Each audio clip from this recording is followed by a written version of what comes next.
നമസ്കാരം, good morning. Morning വൈബ്സിലേക്ക് എല്ലാ പ്രേക്ഷകർക്കും സ്വാഗതം. എല്ലാവർക്കും നല്ലൊരു ദിവസം ആശംസിച്ചുകൊണ്ട് മോർണിംഗ് വൈബ്സ് ആരംഭിക്കുകയാണ്. അശ്വതി, വീണ്ടും നമ്മൾ ഞായറാഴ്ചയുടെ ഒരു ആലസ്യമൊക്കെ കഴിഞ്ഞ് വീക്കിലേക്ക് കടന്നിരിക്കുകയാണ്. തിങ്കളാഴ്ച എല്ലാവരും ഓഫീസിലും സ്കൂളിലും കോളേജിലും ഒക്കെ പോകാനുള്ള ഒരു തിരക്കിനിടയിൽ പ്രധാനപ്പെട്ട വാർത്തകൾ കൂടി നോക്കാം അല്ലെ. ഒരുപാട് വാർത്തകളുള്ള ഒരു ദിവസമാണ് ഇന്ന്. ആ വാർത്താ ദിനത്തിലേക്ക് പ്രേക്ഷകരെ ഒരിക്കൽ കൂടി സ്വാഗതം ചെയ്യുകയാണ്. കാരണം ഇതുവരെ നമ്മൾ കുറെ ദിവസങ്ങളായി ADGPയെ ചുമതലയിൽ നിന്ന് മാറ്റുമോ എന്നൊക്കെയുള്ള ഒരു ചോദ്യത്തിന് ഇന്നലെ വൈകുന്നേരത്തോടെ ഒരു ഉത്തരമായിരിക്കുകയാണ്. പക്ഷെ ആ ഉത്തരം എത്രത്തോളം തൃപ്തികരമാണ് പ്രതിപക്ഷങ്ങൾക്കും അൻവറിനും ഒക്കെ എത്രത്തോളം തൃപ്തികരമാണ് എന്നുള്ളത് അത് വരും മണിക്കൂറുകളിൽ നമുക്ക് കാണാൻ സാധിക്കും. കാരണം ഇന്ന് സഭ ചേരുന്നുണ്ട്. പൂർണ്ണമായും സഭാ നടപടികളിലേക്ക് കടക്കുന്നത് ഇന്നാണ്. കഴിഞ്ഞ ദിവസം സഭ ചേർന്നിരുന്നെങ്കിലും ഇന്നാണ് പൂർണ്ണമായും നിയമസഭ അതിന്റെ നടപടിക്രമങ്ങളിലേക്ക് കടക്കുന്നത്. അതുകൊണ്ട് തന്നെ അൻവറിന്റെ സീറ്റ് സംബന്ധിച്ച കാര്യങ്ങൾ, ഒപ്പം ADGPയെ മാറ്റിയത്, അത്തരത്തിലുള്ള കാര്യങ്ങൾ കൂടുതലായി വരും. അതെ, സർക്കാർ നേരിടുന്ന ഒരുപാട് വിവാദ വിഷയങ്ങൾ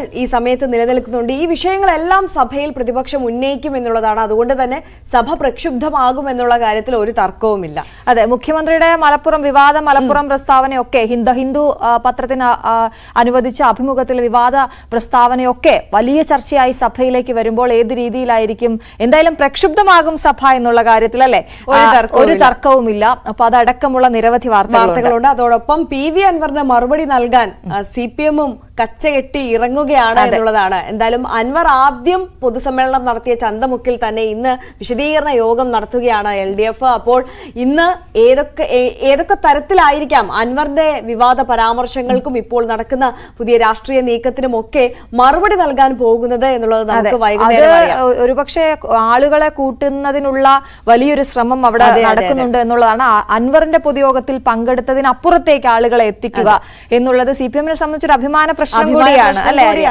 അപ്പൊ പലതരത്തിലുള്ള ആളുകൾ, ഇന്നലെ തന്നെ മുസ്ലിം ലീഗിന്റെ ഒരാള് അൻവറിന്റെ പൊതുസമ്മേളനത്തിലേക്ക് വരികയും പൊതുയോഗത്തിലേക്ക് വരികയും ഒക്കെ ചെയ്തിരുന്നു. അപ്പൊ അത്തരത്തിൽ കൂടുതൽ ആളുകൾ അൻവറിലേക്ക് എത്തുമ്പോൾ അത് വലിയ രീതിയിൽ CPM-നെ പ്രതിരോധത്തിലാക്കുന്നുണ്ടോ എന്ന് നമുക്ക് സംശയം തോന്നുന്ന രീതിയിലാണ് കാര്യങ്ങൾ മുന്നോട്ട് പോയിക്കൊണ്ടിരിക്കുന്നത്. അതടക്കമുള്ള നിരവധി വാർത്തകളുണ്ട്. അപ്പോൾ നമ്മൾ ആദ്യം പ്രധാനപ്പെട്ട വാർത്തയിലേക്ക് കടക്കുകയാണ്. ക്രമസമാധാന ചുമതലയിൽ നിന്ന് MR അജിത് കുമാറിനെ മാറ്റിയെങ്കിലും അവസാനിക്കാതെ വിവാദം. നിലവിൽ വഹിക്കുന്ന സായുധ സേന ചുമതലയിൽ നിലനിർത്തി സ്ഥാനമാറ്റത്തിന്റെ രീതിയിലാണ് നടപടി എന്നാരോപിച്ച് പ്രതിപക്ഷം രംഗത്തെത്തിക്കഴിഞ്ഞു. മുഖ്യമന്ത്രിയുടെ വാർത്താക്കുറിപ്പിലും MR അജിത് കുമാറിന്റെ വീഴ്ചയെക്കുറിച്ച് പരാമർശമില്ല. വിഷയം സഭയിൽ പ്രതിപക്ഷം ആയുധമാക്കും. എന്നാൽ നടപടിയുടെ ക്രെഡിറ്റ് അവകാശപ്പെടുകയാണ് CPI. ഇന്നലെ തന്നെ നടപടി വന്നതിൽ CPIയുടെ കത്ത് നിർണായകമായി. ആഭ്യന്തര വകുപ്പിന്റെ ചർച്ചകളിൽ സ്വതന്ത്ര നിലപാടെടുക്കുമെന്ന് ബിനോയ് വിശ്വം MV ഗോവിന്ദന് കത്ത് നൽകിയതിന് പിന്നാലെയായിരുന്നു രാത്രിയിലെ തിരക്കിട്ട നടപടി. മുഖ്യമന്ത്രി ദ ഹിന്ദു ദിനപത്രത്തിന് നൽകിയ അഭിമുഖത്തിലെ വിവാദ മലപ്പുറം പരാമർശം സഭ നിർത്തിവെക്കാനുള്ള ഉപക്ഷേപമായി പ്രതിപക്ഷം കൊണ്ടുവരും. PR ഏജൻസി വിവാദവും സഭയിൽ ഉന്നയിക്കപ്പെടും. VV അരുണാണ് വാർത്തയുടെ വിശദാംശങ്ങളുമായി നമുക്കൊപ്പം ചേരുന്നത്. VV Arun, very good morning.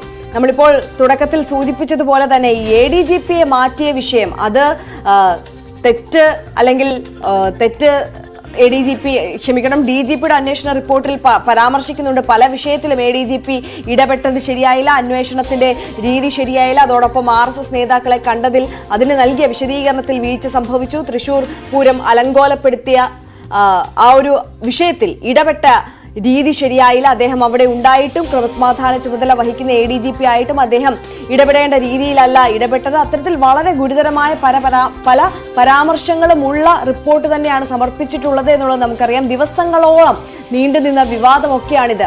ഏറ്റവും ഒടുവിൽ അദ്ദേഹത്തിനെതിരെ നടപടി എടുത്തു എന്ന് സർക്കാരിന് പറയാൻ കഴിയുമെങ്കിൽ പോലും ഇങ്ങനെയൊരു നടപടി ആയിരുന്നില്ല. ഇതിപ്പോൾ തൽസ്ഥാനത്ത് നിന്ന് മാറ്റി മറ്റൊരു ചുമതല നൽകുകയാണ്. ഒരു സ്ഥലം മാറ്റം എന്നതിനപ്പുറം ഇതിനെ ഒരു നടപടിയായി കാണാൻ സാധിക്കുന്നില്ല എന്നുള്ളത് തന്നെയാണ് പ്രതിപക്ഷം ഉന്നയിക്കുന്ന വിഷയം. അത് ഇന്ന് സഭയിലും ചർച്ചയാകും എന്നുള്ളതിൽ തർക്കമൊന്നുമില്ല. ഇന്ന് ഈ വിവാദ വിഷയങ്ങളെല്ലാം സഭയിൽ കൂടി എത്തുമ്പോൾ സഭ പ്രക്ഷുബ്ധമാകും എന്നുള്ള കാര്യത്തിൽ നമ്മൾ നേരത്തെ സൂചിപ്പിച്ചതുപോലെ തർക്കമൊന്നുമില്ലല്ലോ അല്ലേ ആരും?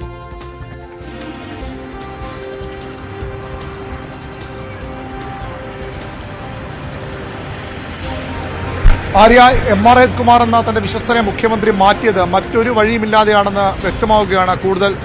അതുമായി ബന്ധപ്പെട്ട കൂടുതൽ കാര്യങ്ങൾ ഇപ്പോൾ പുറത്തുനിന്ന്. കാരണം സാധാരണഗതിയിൽ ഒരു ഉദ്യോഗസ്ഥനെ നടപടിക്ക് വിധേയമായി മാറ്റുമ്പോൾ പാലിക്കേണ്ട ചില കീഴ്വഴക്കങ്ങളുണ്ട്, അല്ലെങ്കിൽ ആ വാർത്താക്കുറിപ്പിലും സ്ഥലംമാറ്റ ഉത്തരവിലുമൊക്കെ ആ കാര്യം ചേർക്കാറുണ്ട്. പക്ഷേ ഇതൊന്നുമില്ലാതെ സാധാരണ ഒരു സ്ഥലംമാറ്റം മാത്രമെന്ന് മറ്റുള്ളവർക്ക് തോന്നുന്ന തരത്തിലാണ് അജിത് കുമാറിന്റെ സ്ഥലംമാറ്റത്തെക്കുറിച്ച് അല്ലെങ്കിൽ സ്ഥാനമാറ്റത്തെക്കുറിച്ച് സംസ്ഥാന സർക്കാർ നിലപാട് വ്യക്തമാക്കിയത്. മുഖ്യമന്ത്രിയുടെ ഓഫീസ് പുറത്തിറക്കിയ വാർത്താക്കുറിപ്പിൽ എന്തുകൊണ്ട് അജിത് കുമാറിനെ മാറ്റുന്നു, സംസ്ഥാന പോലീസ് മേധാവിയുടെ അന്വേഷണം എന്നൊരു ഭാഗത്ത് പറയുന്നുണ്ടെങ്കിൽ പോലും എന്താണ് അജിത് കുമാർ ചെയ്ത തെറ്റ് അല്ലെങ്കിൽ കുറ്റമെന്ന് ആ റിപ്പോർട്ടിലെടുത്തും ആ വാർത്താക്കുറിപ്പിലെടുത്തും പരാമർശിക്കുന്നില്ല. മാത്രമല്ല ഉത്തരവിലും അജിത് കുമാറിനെ മാറ്റുന്നതിന്റെ കാരണങ്ങൾ 2 ഉന്നത ഉദ്യോഗസ്ഥരെ മാറ്റുമ്പോൾ സാധാരണ ഇറങ്ങാറുള്ള നടപടിക്രമങ്ങളുടെ ഭാഗമായ ഒരു ഉത്തരവ് മാത്രമായി അതിനെ കാണാൻ കഴിയൂ. അതായത് കഴിയുന്നതും വേദനിപ്പിക്കാതെ അജിത് കുമാറിനെ ക്രമസമാധാന ചുമതലയിൽ നിന്ന് തന്റെ വിശ്വസ്തനെ മുഖ്യമന്ത്രി മാറ്റുകയായിരുന്നു എന്ന് മാത്രമാണ് നമുക്ക് ഇക്കാര്യത്തിൽ പറയാൻ കഴിയുന്നത്. മാത്രമല്ല അദ്ദേഹത്തെ ബറ്റാലിയനിലേക്ക് മാറ്റി എന്ന് പറയുമ്പോൾ അതും ശരിയല്ല. അദ്ദേഹം നേരത്തെ 2 വർഷമായി ബറ്റാലിയന്റെ ചുമതല വഹിക്കുന്ന ADGP ആണ്. അതുകൊണ്ട് തന്നെ ആ ഒരു വാദവും നിലനിൽക്കില്ല. ഏതായാലും മറ്റൊരു വഴിയുമില്ലാതെ അജിത് കുമാറിനെ മുഖ്യമന്ത്രി മാറ്റിയിരിക്കുന്നു. ഒരു മുഖം രക്ഷിക്കൽ നടപടിയായി തന്നെ ഇതിനെ കാണാം. KPC അധ്യക്ഷൻ K. സുധാകരൻ പറഞ്ഞത് രക്ഷാപ്രവർത്തനം, അജിത് കുമാറിനെ തന്റെ വിശ്വസ്തനെ മുഖ്യമന്ത്രി രക്ഷാപ്രവർത്തനത്തിലൂടെ മാറ്റിയിരിക്കുന്നു എന്നാണ്. അത്തരം പരിഹാസങ്ങൾ സർക്കാർ ഇനിയും കേൾക്കേണ്ടി വരും. ഏതായാലും ഇന്ന് സഭ അതിന്റെ പൂർണ്ണ തോതിൽ സമ്മേളിക്കുന്നതിന് മുമ്പ് അല്ലെങ്കിൽ സഭ എല്ലാ നടപടികളിലേക്ക് കടക്കുന്ന ദിവസമാണെന്ന് അതിനു മുമ്പ് സർക്കാരിന് പറഞ്ഞു നിൽക്കാൻ സർക്കാരിനപ്പുറത്തേക്ക് CPIക്ക് മുഖം രക്ഷിക്കാനുള്ള നടപടിയായതിനെ നമുക്ക് വേണമെങ്കിൽ കാണാം. ഏത് സാഹചര്യത്തിലും ഇന്ന് സഭ സമ്മേളിക്കുന്നതിന് മുമ്പ് അജിത് കുമാറിനെ മാറ്റുമെന്ന് മുഖ്യമന്ത്രി പിണറായി വിജയൻ CPI സംസ്ഥാന സെക്രട്ടറിക്ക് ഉറപ്പ് നൽകിയിരുന്നു. ആ ഉറപ്പ് വിശ്വസിച്ചാണ് അദ്ദേഹം മുന്നോട്ട് പോയത്. ഇന്നലെ രാത്രി 7 മണിയോടുകൂടിയാണ് മുഖ്യമന്ത്രി സെക്രട്ടേറിയറ്റിലെത്തുന്നത്. ഞായറാഴ്ച അദ്ദേഹം ആ സമയത്ത് ഓഫീസിലെത്തുന്ന പതിവുള്ളതല്ല. ഏതാണ്ട് 40 മിനിറ്റോളം അവിടെ തുടർന്നു. അദ്ദേഹത്തിന്റെ പൊളിറ്റിക്കൽ സെക്രട്ടറി അടക്കമുള്ളവർ ആ സമയത്ത് ഓഫീസിൽ ഉണ്ടായിരുന്നു. അവർ കൂടി കണ്ട ശേഷമാണ് അതിനുശേഷമാണ് മുഖ്യമന്ത്രി 7:40 മടങ്ങുന്നത്. 9 മണിയോടുകൂടി തീരുമാനം വരികയും ചെയ്തു. ഏതായാലും ഒരു മുഖം രക്ഷിക്കൽ നടപടി എന്നതിനപ്പുറത്തേക്ക് MR അജിത് കുമാറിനെതിരെ ശക്തമായ നടപടിയെടുത്തു സർക്കാർ എന്ന് പറയാൻ കഴിയില്ല. ആ നടപടി എടുത്തത് പോലും ഇത്രയധികം സമ്മർദ്ദമുണ്ടായപ്പോഴാണ്. ഇന്നലെയും CPIയുടെ സംസ്ഥാന സെക്രട്ടറി ബിനോയ് വിശ്വം CPMന്റെ സംസ്ഥാന സെക്രട്ടറി MV ഗോവിന്ദന് കത്ത് നൽകിയിരുന്നു. ഇന്ന് സഭയിൽ സ്വാഭാവികമായും ആഭ്യന്തര വകുപ്പുമായി ബന്ധപ്പെട്ട വിഷയങ്ങൾ ഉയർന്നു വരും. അങ്ങനെ സഭയിൽ ആ വിഷയം ഉയർന്നു വരുമ്പോൾ CPI MLAമാർ സ്വതന്ത്ര നിലപാട് സ്വീകരിക്കാൻ നിർബന്ധിതരാവുകയാണ്. അജിത് കുമാറിനെ മാറ്റാതെയാണ് ഇന്ന് സഭയിലേക്ക് മുഖ്യമന്ത്രി വരുന്നതെങ്കിൽ CPIക്ക് സ്വതന്ത്ര നിലപാട് ആഭ്യന്തര വകുപ്പിന്റെ വിഷയങ്ങൾ സ്വീകരിക്കേണ്ടി വരും. നേരത്തെ കാനം രാജേന്ദ്രൻ സംസ്ഥാന സെക്രട്ടറി ആയിരിക്കെ തോമസ് ചാണ്ടിയെ മന്ത്രിസഭയിൽ നിന്ന് മാറ്റി നിർത്തണമെന്ന ആവശ്യം ശക്തമായി ഉയർന്നപ്പോഴും അദ്ദേഹത്തെ മാറ്റാതെ അദ്ദേഹത്തിന് മന്ത്രിസഭാ യോഗത്തിൽ പങ്കെടുക്കാൻ അവസരം നൽകിയപ്പോൾ CPIയുടെ 4 മന്ത്രിമാരും അന്ന് മന്ത്രിസഭാ യോഗത്തിൽ പങ്കെടുക്കാതെ ബഹിഷ്കരിച്ചിരുന്നു. അതിന് സമാനമായ നിലപാടിലേക്ക് CPI പോകുമെന്ന ഒരു മുന്നറിയിപ്പ് CPI സംസ്ഥാന സെക്രട്ടറി നൽകിയിരുന്നു. അതും വേണമെങ്കിൽ ഒരു തരത്തിൽ വ്യാഖ്യാനിക്കാം. നടപടി ഉറപ്പായപ്പോൾ CPI തങ്ങളുടെ നിലപാടിന്റെ ഭാഗമായാണ്, തങ്ങളുടെ ഉറച്ച നിലപാടിന്റെ ഭാഗമായാണ് അജിത് കുമാറിനെ മാറ്റുന്നതെന്ന് വരുത്തി തീർക്കാൻ നീക്കമായി കൂടി അതിനെ വിലയിരുത്തുന്നുണ്ട്. ഏതായാലും CPIക്ക് തൽക്കാലത്തേക്ക് അതിന്റെ ക്രെഡിറ്റ് അവകാശപ്പെടാം. മുഖ്യമന്ത്രിക്ക് താൻ നേരത്തെ പറഞ്ഞതുപോലെ അന്വേഷണ റിപ്പോർട്ടിന്റെ അടിസ്ഥാനത്തിൽ മാത്രം നടപടിയെടുക്കും എന്ന നിലപാട് പറഞ്ഞിരുന്നു. ആ നിലപാട് പാലിച്ചുകൊണ്ട് അത് വരുന്നവരെ കാത്തിരുന്നു. അതിനുശേഷം അജിത് കുമാറിനെ മാറ്റിയെന്ന് പറയാം. ഏതായാലും ഇതുകൊണ്ട് അതാണ് അരുൺ, ഒരു നിയമസഭയിലെ പ്രതിപക്ഷത്തിന്റെ വലിയ ആയുധങ്ങൾക്ക് ഒരു പ്രതിരോധം, ഒരു പിടിവള്ളി എന്ന രീതിയിൽ മാത്രമേ ഇതിനെ കാണാൻ സാധിക്കുകയുള്ളൂ അല്ലെ? ഏറ്റവും പ്രധാനപ്പെട്ട കാര്യം ADGPയെ അജിത് കുമാറിനെ ക്രമസമാധാന ചുമതലയിൽ നിന്ന് മാറ്റിയെന്ന് പറയുമ്പോൾ ഇന്റലിജൻസ് മേധാവിയെ മനോജ് എബ്രഹാമിന് അധിക ചുമതലയാണോ നൽകിയത്, അദ്ദേഹം തന്നെ ഇതിലേക്ക് ആ പദവി വഹിക്കുമോ എന്നൊക്കെയുള്ള സംശയങ്ങളുണ്ട്. അതിലൊക്കെ ഒരു വ്യക്തത ഈ ഉത്തരവിലുണ്ടോ അരുൺ? ഈ 2 പദവികളും ഒരുമിച്ച് IDGP മനോജ് എബ്രഹാമിന് വഹിക്കാൻ കഴിയില്ല. അതിന് കാരണം വളരെ പ്രധാനപ്പെട്ട സുപ്രധാനമായ ചുമതലകളാണ് രണ്ടും.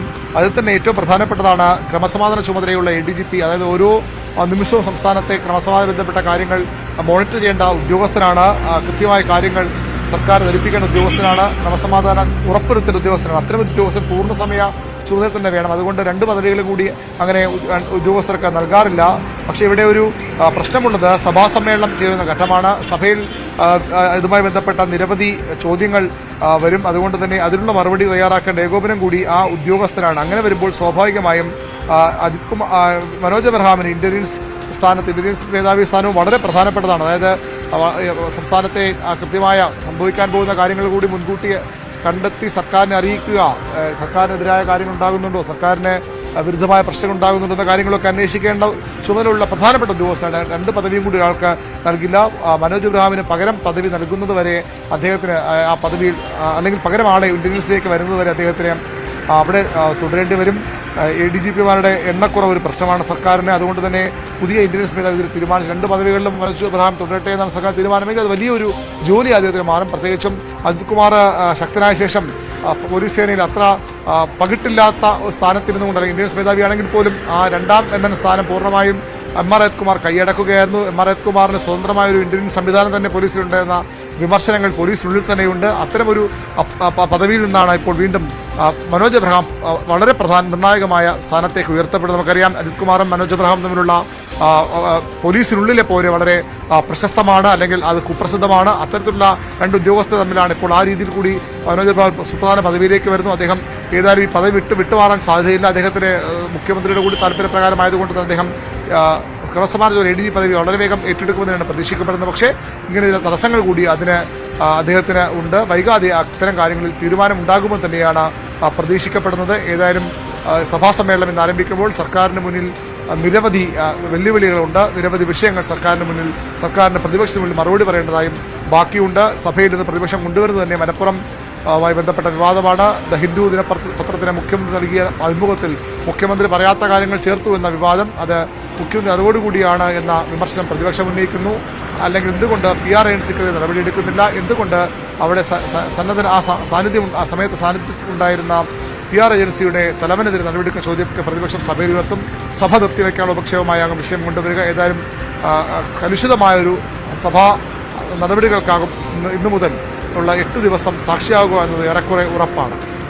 അരുൺ, മറ്റൊരു കാര്യം, ഈ സഭയിലേക്ക് എത്തുമ്പോൾ PV അൻവർ ഇത്രയും കാലം ഭരണപക്ഷത്തിനൊപ്പം ഉണ്ടായിരുന്ന MLA ഇത്തവണ ഇരിക്കാൻ പോകുന്നത്, അദ്ദേഹത്തിന്റെ ഇരിപ്പിടം പോലും മാറ്റി പ്രതിപക്ഷ നിരയ്ക്കും പുറകിലായി അദ്ദേഹത്തിന്റെ ഇരിപ്പിടം ഒരുക്കിക്കൊണ്ട് അദ്ദേഹം ഭരണപക്ഷത്തിന് ഒരു വില്ലൻ എന്ന തരത്തിൽ സഭയിലേക്ക് എത്തുകയാണ്. ഇന്ന് PV അൻവർ സഭയിലേക്ക് എത്താനുള്ള സാഹചര്യമുണ്ടോ? അങ്ങനെ എത്തുകയാണെന്നുണ്ടെങ്കിൽ അതുമായി ബന്ധപ്പെട്ടിട്ടുള്ള നീക്കങ്ങൾ, അദ്ദേഹം ഈ ഇരിപ്പിടവുമായി ബന്ധപ്പെട്ടിട്ടുള്ള പ്രശ്നം അത് ഉന്നയിക്കുകയും സ്പീക്കർക്ക് കത്ത് നൽകുകയും ഒക്കെ ചെയ്തിരുന്നല്ലോ. അപ്പോൾ സ്വതന്ത്ര MLA എന്നുള്ള നിലയിൽ അദ്ദേഹം ഇഷ്ടപ്പെടുന്ന പ്രകാരം സീറ്റ് നൽകാൻ കഴിയില്ല എന്നുള്ള ഉത്തരം ഔദ്യോഗികമായി സ്പീക്കർ നൽകും എന്നുള്ളത് നമ്മൾ നേരത്തെ അറിഞ്ഞ വാർത്തയാണ്. അപ്പോൾ ആ വിഷയങ്ങളിലൊക്കെയുള്ള ഇനിയുള്ള നീക്കങ്ങൾ, അൻവറിന്റെ സഭയിലെ പ്രകടനം, അതൊക്കെ ഏത് തരത്തിലാണ് പ്രതീക്ഷിക്കുന്നത്?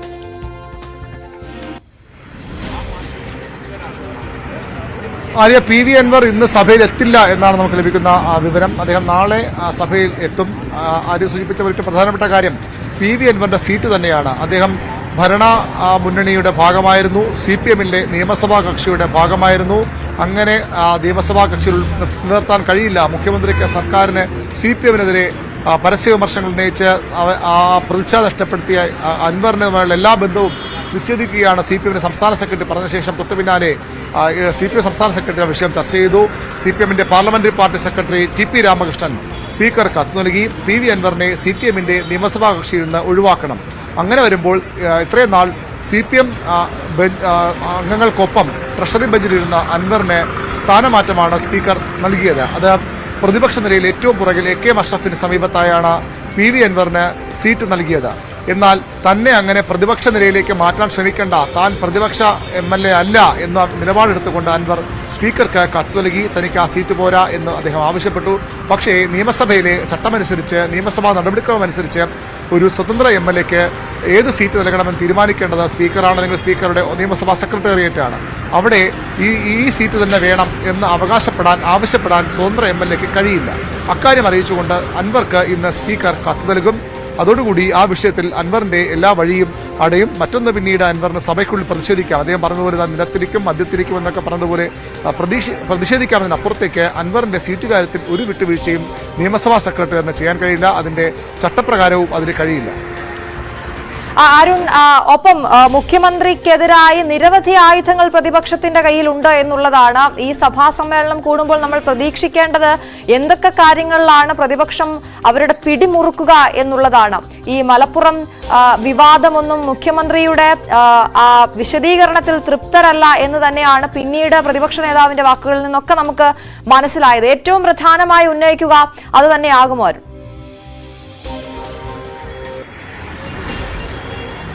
തീർച്ചയായിട്ടും ഇന്ന് ആദ്യ ദിവസം അത് തന്നെയാണ് പ്രതിപക്ഷം ഉന്നയിക്കുന്നത്. മറ്റെല്ലാ വിഷയങ്ങളും നിരവധി വിഷയങ്ങൾ സർക്കാരിന് എതിരെ പ്രതിപക്ഷം ഉന്നയിക്കാറുണ്ട്. ഇന്ന് വരുന്നത് ഈ മലപ്പുറം പരാമർശം തന്നെയാണ്, ഹിന്ദു ദിനപത്രത്തിലെ അഭിമുഖം തന്നെയാണ്, അതിനൊപ്പം PR ഏജൻസി എന്ന വിവാദം. ഇതെല്ലാം ചേർത്താകും സണ്ണി ജോസഫ് ഇന്ന് ഉപക്ഷേപം അവതരിപ്പിക്കുക. അത് എങ്ങനെ അതിനു മുമ്പ് തന്നെ സഭാ നടപടി തടസ്സപ്പെടുമോ, സഭ സംഘർഷഭരിതമാകുമെന്നൊക്കെ കണ്ടറിയേണ്ടതുണ്ട്. രാവിലെ 8:30 നിയമസഭയിൽ തന്നെ പ്രതിപക്ഷത്തിന്റെ UDFന്റെ നിയമസഭാ കക്ഷി യോഗം ചേരും.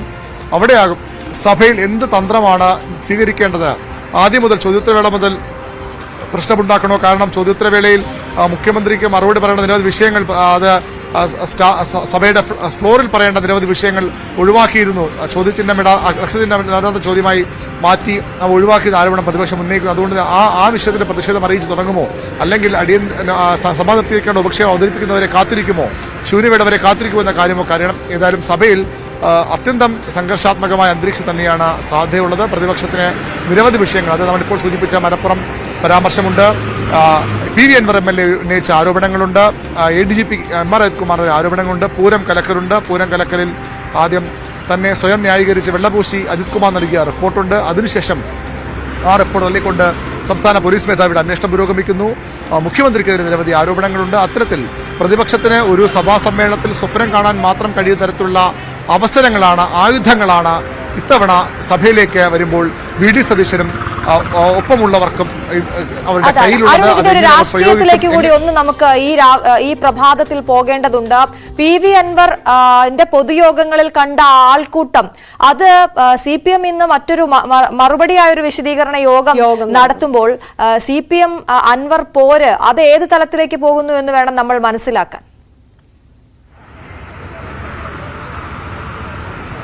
തീർച്ചയായും മലപ്പുറത്തിന്റെ അട്ടിപ്പേരവകാശം ആരും അവകാശപ്പെടേണ്ട, അല്ലെങ്കിൽ അതിനുവേണ്ടി ആരും മുന്നോട്ട് വരേണ്ട എന്ന നിലപാട് പ്രഖ്യാപിച്ചത് CPMന്റെ സംസ്ഥാന സെക്രട്ടറി കഴിഞ്ഞ ദിവസം. PV അൻവർ മലപ്പുറത്ത് ശക്തിപ്രകടനം നടത്തുമ്പോൾ ഒട്ടും ശക്തി കുറവുള്ള പ്രസ്ഥാനമല്ല തങ്ങൾ, അത് കുഞ്ഞാലിയുടെ നാടാണ്. അങ്ങനെ മലപ്പുറത്തിന്റെ CPM പാരമ്പര്യം ഉയർത്തിക്കാട്ടിക്കൊണ്ടുള്ള ഒരു ശക്തി പ്രകടനത്തിനാകും CPM ഇന്ന് അവിടെ തയ്യാറെടുക്കുക. മലപ്പുറം അങ്ങനെ വിട്ടുകൊടുക്കാൻ തയ്യാറല്ല. മലപ്പുറത്ത് CPMന് വോട്ട് കണക്കിൽ ഒരുപക്ഷെ പിന്നോട്ട് പോകുമെന്ന് സംഘടനാപരമായി ഞങ്ങൾ ഒട്ടും പിറകിലല്ല. അവിടെ PV അൻവർ പോയാലും ഒന്നും സംഭവിക്കാനില്ല CPMന് എന്ന ഒരു പ്രത്യക്ഷത്തെങ്കിലും കാണിച്ചു കൊടുക്കേണ്ടത് വോട്ട് കണക്ക് വരുമ്പോൾ സ്വാഭാവികമായി അപ്പോഴാണ് അത് അറിയേണ്ടത്. പക്ഷേ ഇപ്പോൾ തങ്ങളുടെ ശക്തിപ്രകടനത്തിന് അവസരമായി ഇന്നത്തെ യോഗം CPM മാറ്റുമെന്ന് ഉറപ്പാണ്.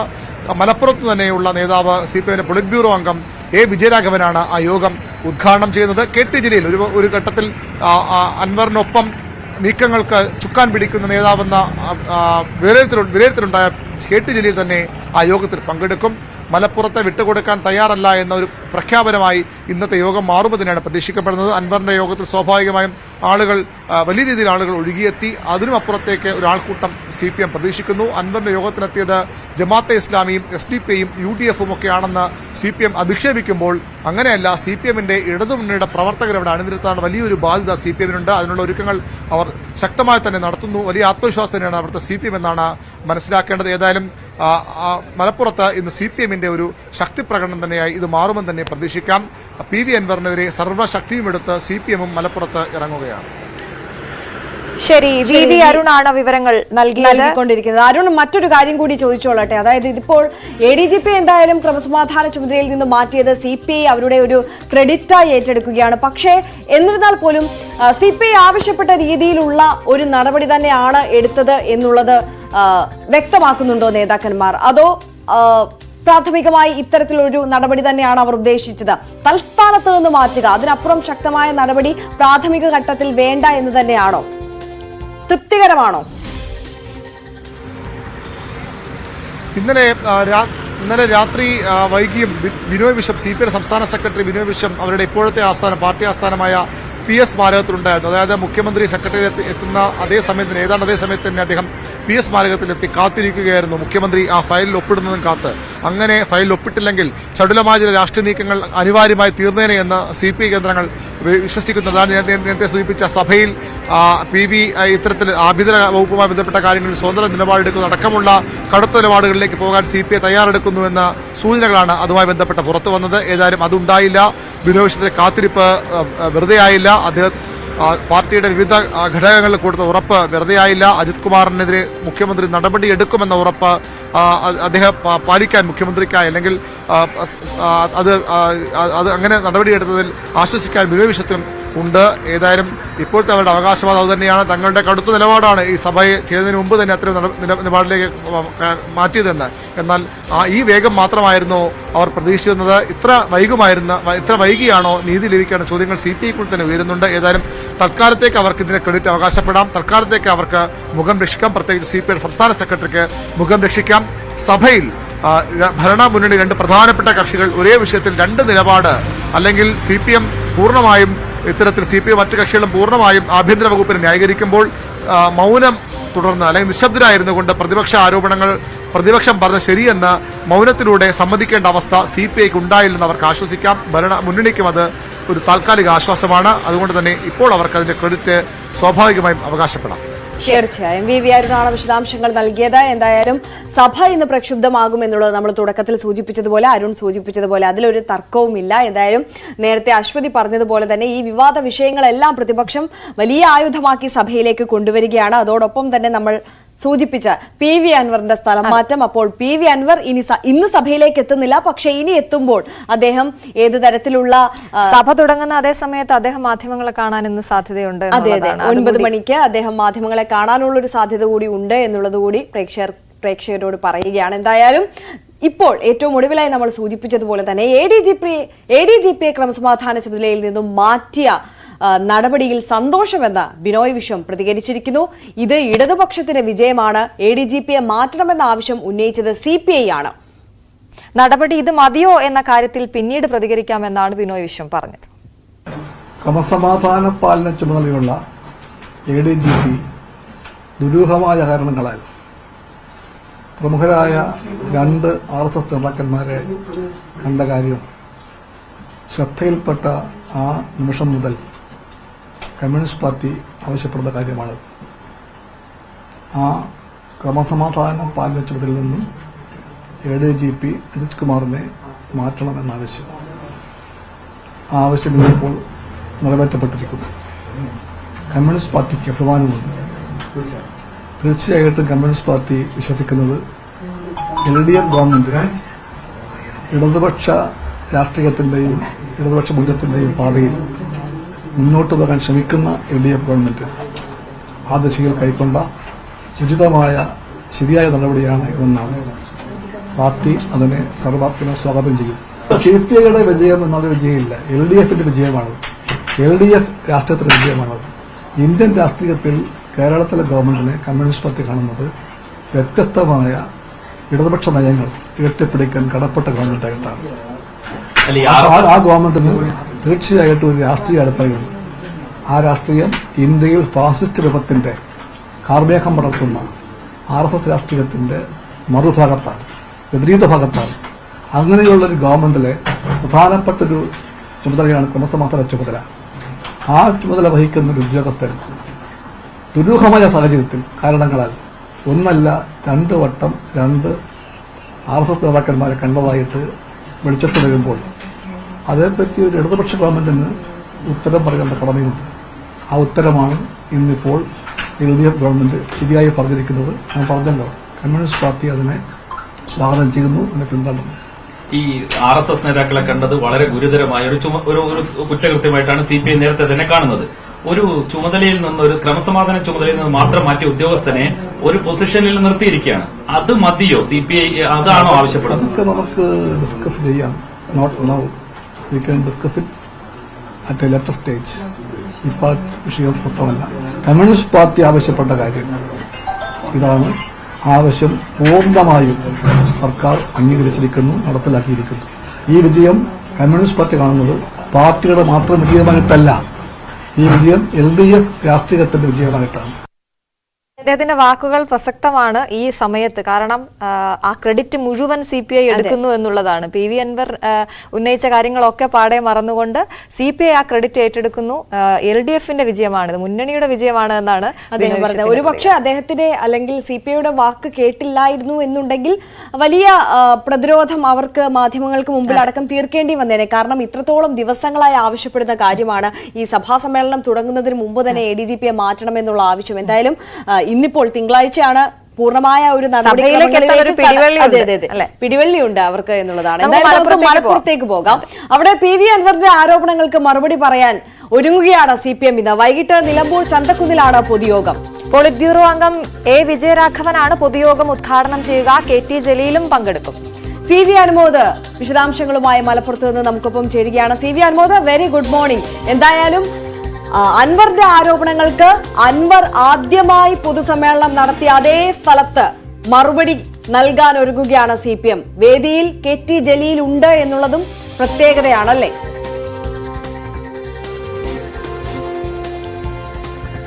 Good morning Arya, good morning Aswathy.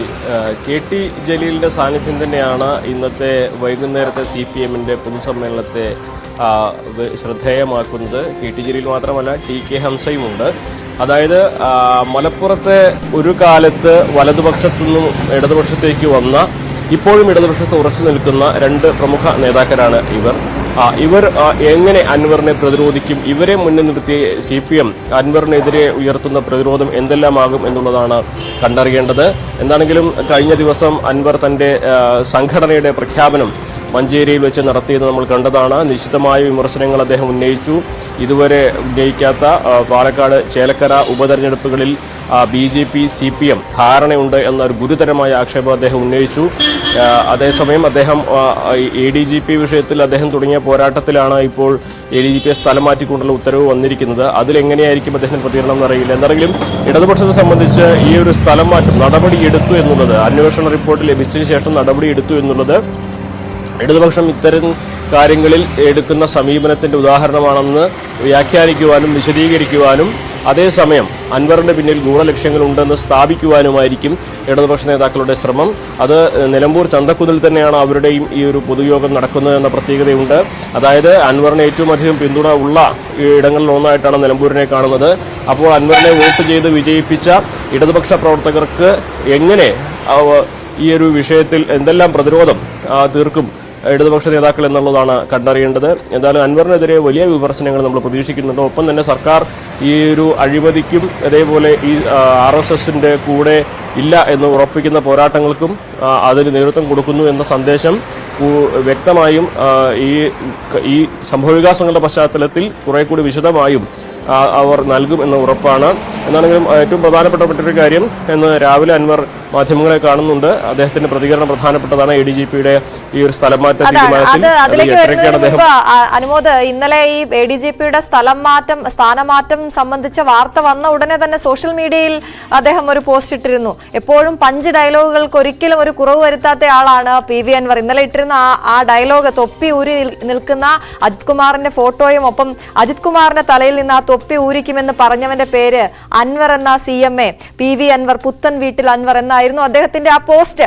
അത് ഒരുപാട് പേര് ഏറ്റെടുത്ത് സ്റ്റാറ്റസ് ഒക്കെ ഇട്ട് നമ്മൾ കണ്ടതാണ്. അപ്പോ ഇന്ന് അദ്ദേഹം മാധ്യമങ്ങളെ കാണുമ്പോൾ ഇതിനപ്പുറത്തേക്കുള്ള കാര്യങ്ങൾ നമ്മൾ കേൾക്കും. പക്ഷേ ഈ തൊപ്പി ഊരിയ പടം ഇട്ടതുകൊണ്ട്, ഫോട്ടോ ഇട്ടതുകൊണ്ട് അദ്ദേഹം ആവശ്യപ്പെട്ട അല്ലെങ്കിൽ അദ്ദേഹം വിരൽ ചൂണ്ടിയ കാര്യങ്ങൾക്ക് ഒരു സൊല്യൂഷനായി, പരിഹാരമായി എന്ന് കാണാൻ കഴിയുന്നുണ്ടോ? തീർച്ചയായും ഇല്ല. അൻവർ പറഞ്ഞിരുന്നത് സസ്പെൻഷനോ ഡിസ്മിസലോ ആണ്. അതിലേക്കൊന്നും ഈ ഒരു സാഹചര്യം എത്തിയിട്ടില്ല. ഇന്നലെ പൊതുസമ്മേളനത്തിൽ തന്നെ അൻവർ പറഞ്ഞിരുന്നത് ഏറി വന്നാൽ അജിത് കുമാറിനെ ഒരു കസേരയിൽ നിന്ന് മറ്റൊരു കസേരയിലേക്ക് മാറ്റും. അതല്ല ഇവിടെ വേണ്ടത്. അജിത് കുമാർ ഇപ്പോഴും ഈ 6 മാസം ദൈർഘ്യമുള്ള മറ്റ് അന്വേഷണങ്ങളൊക്കെ സ്വാധീനിക്കാൻ കെൽപ്പുള്ള ഉദ്യോഗസ്ഥരാണ്. അതുകൊണ്ട് അൻവർ പറഞ്ഞ ആ കാര്യം അജിത് കുമാറിനെ സസ്പെൻഡ് ചെയ്യുക അല്ലെങ്കിൽ ഡിസ്മിസ് ചെയ്യുക എന്നുള്ളതാണ്. അത് രണ്ടും ഉണ്ടായിട്ടില്ല. നിലവിലെ സാഹചര്യത്തിൽ അൻവർ ഈ നടപടി വിമർശിച്ചുകൊണ്ട് എന്നാൽ താൻ ഉന്നയിച്ച ആവശ്യങ്ങൾ അല്ലെങ്കിൽ താൻ ഉന്നയിച്ച കാര്യത്തിൽ ഒരു കഴമ്പുണ്ടെന്ന് സർക്കാരിന് കണ്ടെത്തേണ്ടി വന്നു, അതിൽ നടപടി സ്വീകരിക്കാൻ നിർബന്ധിതനായി സർക്കാർ എന്നായിരിക്കും അൻവർ പറയാൻ പോകുന്നത്. പക്ഷേ ഇത് പോരാ എന്ന ഒരു ആവശ്യം അൻവർ എന്താണെങ്കിലും ഉന്നയിക്കും എന്നുള്ള കാര്യത്തിൽ യാതൊരു സംശയവുമില്ല. സർക്കാരിനെതിരെ വിമർശനങ്ങൾ ഉറപ്പിച്ചും എന്താണെങ്കിലും അൻവറിന്റെ ഭാഗത്തുനിന്നുണ്ടാകും. ഇതിലേക്ക് നയിച്ചതൊക്കെ തന്റെ പോരാട്ടമാണെന്ന് അൻവർ ആവർത്തിക്കുകയും ചെയ്യും. അതിനപ്പുറത്തായിട്ട് അൻവർ എന്തെല്ലാം കാര്യങ്ങൾ പറയുമെന്നുള്ളതാണ് ഇനി നമുക്ക് അറിയേണ്ടത്. പ്രത്യേകിച്ച് കഴിഞ്ഞ ദിവസം അദ്ദേഹത്തിന്റെ സംഘടനയ്ക്ക് DMK-യുടെ പിന്തുണയില്ല എന്ന വാർത്ത ഔദ്യോഗികമായിട്ട് DMK പ്രതിനിധി പറഞ്ഞതിന് സ്റ്റേജിൽ വേദിയിൽ വെച്ച് അദ്ദേഹം കൂടുതലായിട്ടും അതിലേക്കൊന്നും കടന്നു പോയിട്ടില്ല. അപ്പോൾ അത്തരം കാര്യങ്ങൾ അദ്ദേഹത്തിന് എന്ത് പറയാനുണ്ട്, ഇനി ഭാവി പേരുടെ എന്തൊക്കെയുള്ള കാര്യങ്ങളൊക്കെ അദ്ദേഹം എന്ന് പറയും. ഒപ്പം തന്നെ സഭയിലേക്ക് എന്ന് എത്തുമെന്നുള്ള കാര്യവും ഒരു സസ്പെൻഷനാക്കി വെച്ചിരിക്കുകയാണ്. കഴിഞ്ഞ ദിവസം അദ്ദേഹം ഈ സമ്മേളനം അവസാനിപ്പിച്ചത് 13 ജില്ലകളിലും നമ്മൾ ഇതുപോലെ സമ്മേളനം നടത്തുമെന്ന് പറഞ്ഞിട്ടാണ്. അപ്പോൾ സഭയിൽ പോകാതെ അദ്ദേഹത്തിന്റെ സംഘടനയുമായിട്ടുള്ള പ്രവർത്തനങ്ങളുമായിട്ടാവോ അദ്ദേഹം മുന്നോട്ട് പോവുക, അതോ സഭയിൽ എന്ന് ഹാജരാകുന്ന കാര്യങ്ങൾ കൂടി നമുക്ക് അറിയേണ്ടതുണ്ട്. എന്താണെങ്കിലും 8:30ക്കാണ് അദ്ദേഹത്തിന്റെ വാർത്താ സമ്മേളനം നിലവിൽ അറിയിച്ചിട്ടുള്ളത്. അത് വൈകാനുള്ള സാധ്യതയുണ്ട്. എന്നാണെങ്കിലും അതിനുവേണ്ടിയാണ് നമ്മളിപ്പോൾ അദ്ദേഹത്തിന്റെ വീട്ടിലേക്ക് നീങ്ങാൻ നിൽക്കുകയാണ്. അശ്വതി.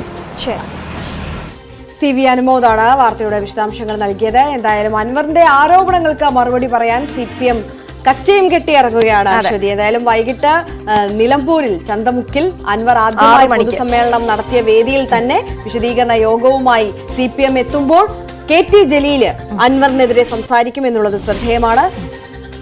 6 മണി എന്ന സമയം ഇന്നും നിർണായകമാണ് അല്ലെ? തീർച്ചയായും. അപ്പോ നമ്മൾ ഇനി പോകുന്നത് കൊച്ചിയിലേക്കാണ്. ബലാത്സംഗ കേസിൽ നടൻ സിദ്ദിഖ് ഇന്ന് ചോദ്യം ചെയ്യലിന് ഹാജരാകും. തിരുവനന്തപുരം അസിസ്റ്റന്റ് കമ്മീഷണർ മുമ്പാകെയാണ് ഹാജരാവുക. സുപ്രീം കോടതി ഇടക്കാല ജാമ്യം അനുവദിച്ചതിന് പിന്നാലെ ചോദ്യം ചെയ്യലിന് ഹാജരാകാൻ തയ്യാറാണെന്ന് അറിയിച്ച് സിദ്ദിഖ് അന്വേഷണ സംഘത്തിന് കത്ത് നൽകിയിരുന്നു. VV വിനോദാണ് വാർത്തയുടെ വിശദാംശങ്ങളുമായി ചേരുന്നത്. Vinod, very good morning. സിദ്ദിഖിനെതിരായ ബലാത്സംഗ കേസിലെ ഇത്തവണത്തെ ഏറ്റവും കൗതുകകരമായ ഒരു കാര്യം, സിദ്ദിഖ് അങ്ങോട്ടാണ് അന്വേഷണ സംഘത്തിന് കത്ത് നൽകിയത്. ഞാൻ ചോദ്യം ചെയ്യലിന് തയ്യാറാണ്, ജാമ്യം ലഭിച്ച ഉടനെ തന്നെ നോക്കിയിരുന്നു എന്ന് വേണം നമുക്ക് കരുതാൻ. അപ്പോൾ അങ്ങോട്ട് ആവശ്യപ്പെട്ടുള്ള ചോദ്യം ചെയ്യലിന് ഹാജരാകുകയാണ്. എന്തൊക്കെയാണ് പ്രതീക്ഷിക്കേണ്ടത്? Aswathy, Arya, good morning. ഇന്ന് സിദ്ദിഖിനോട് ക്രൈംബ്രാഞ്ച് തിരുവനന്തപുരത്തെ ക്രൈംബ്രാഞ്ചിന്റെ ഓഫീസിൽ ഹാജരാകാനാണ് നിർദ്ദേശിച്ചിട്ടുള്ളത്. ഇത് സംബന്ധിച്ച കത്ത് കഴിഞ്ഞ ദിവസം തന്നെ സിദ്ദിഖിന് അന്വേഷണ സംഘം നൽകിയിരുന്നു. അശ്വതി പറഞ്ഞതുപോലെ തന്നെ സിദ്ദിഖ് അങ്ങോട്ട് ആവശ്യപ്പെടുകയായിരുന്നു, തന്നെ ചോദ്യം ചെയ്യണം, ചോദ്യം ചെയ്യലിന് താൻ സന്നദ്ധനാണ് എന്ന വിവരം സിദ്ദിഖ് അന്വേഷണ സംഘത്തെ ഇമെയിൽ വഴി അറിയിക്കുകയായിരുന്നു. അതിൽ കൃത്യമായ ഒരു നിയമപരമായ ഒരു നീക്കം തന്നെ എന്ന് കാണേണ്ടിയിരിക്കുന്നു. കാരണം അന്വേഷണ സംഘം ചോദ്യം ചെയ്യാതിരിക്കുകയും 22-ന് വീണ്ടും കേസ് കോടതി പരിഗണിക്കുകയും ചെയ്യുന്ന ഘട്ടത്തിൽ അന്വേഷണ സംഘം ഒരുപക്ഷെ ആവശ്യപ്പെടുന്നത് കസ്റ്റഡിയിലുള്ള ചോദ്യം ചെയ്യലായിരിക്കും. അതിന് കോടതി അനുവദിക്കുകയും പിന്നീട് ഈ അറസ്റ്റ് തടയാതിരിക്കുകയും ചെയ്താൽ ഒരുപക്ഷെ സിദ്ദിഖ് റിമാൻഡിൽ പോകേണ്ടി വരും. ആ ഒരു സാഹചര്യം സിദ്ദിഖും അദ്ദേഹത്തിന്റെ അഭിഭാഷകരും മുൻകൂട്ടി കാണുന്നുണ്ട്. അങ്ങനെ റിമാൻഡ് ചെയ്യപ്പെട്ടാൽ നേരത്തെ ഉള്ളൊരു അനുഭവം, അത് നടൻ ദിലീപ് ജയിലിൽ കിടന്ന സാഹചര്യമുണ്ട്. റിമാൻഡിലായിരുന്നു. അത് 90 ദിവസം വരെ ആ റിമാൻഡ് നീണ്ടുപോകുന്ന ഒരു സാഹചര്യം ഉണ്ടായിരുന്നു. 3 മാസത്തോളം ദിലീപ് ജയിലിലായിരുന്നു. ആ ഒരു സാഹചര്യമൊക്കെ മുൻകൂട്ടി കാണുന്നുണ്ട്.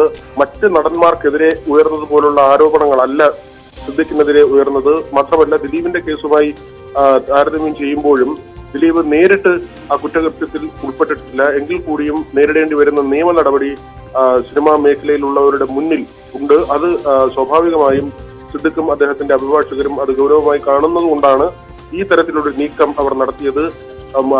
അറസ്റ്റ് തടഞ്ഞുള്ള കോടതി ഉത്തരവ് വന്നതിന് പിന്നാലെ തന്നെ അങ്ങോട്ട് അറിയിക്കുകയായിരുന്നു തനിക്ക് ചോദ്യം ചെയ്യലിന് വരാൻ താല്പര്യമുണ്ട്, അല്ലെങ്കിൽ സന്നദ്ധനാണ് എന്ന കാര്യം. ഏതായിരുന്നാലും അന്വേഷണ സംഘവും കൃത്യമായ നീക്കങ്ങൾ നടത്തുന്നുണ്ട്.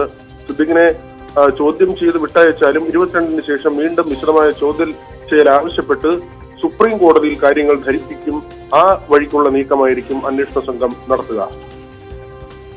ശരി, VV വിനോദാണ് വിശദാംശങ്ങൾ നൽകിയത്. ബലാത്സംഗ കേസിൽ നടൻ സിദ്ദിഖ് ഇന്ന് ചോദ്യം ചെയ്യലിന് ഹാജരാകും. തിരുവനന്തപുരം അസിസ്റ്റന്റ് കമ്മീഷണർ മുമ്പാകെയാണ് ഹാജരാവുക. സുപ്രീം കോടതി ഇടക്കാല ജാമ്യം അനുവദിച്ചതിന് പിന്നാലെ ചോദ്യം ചെയ്യലിന് ഹാജരാകാൻ തയ്യാറാണെന്ന് അറിയിച്ച് സിദ്ദിഖ് അന്വേഷണ സംഘത്തിന് ഇമെയിൽ മുഖേന കത്ത് നൽകിയിരുന്നു.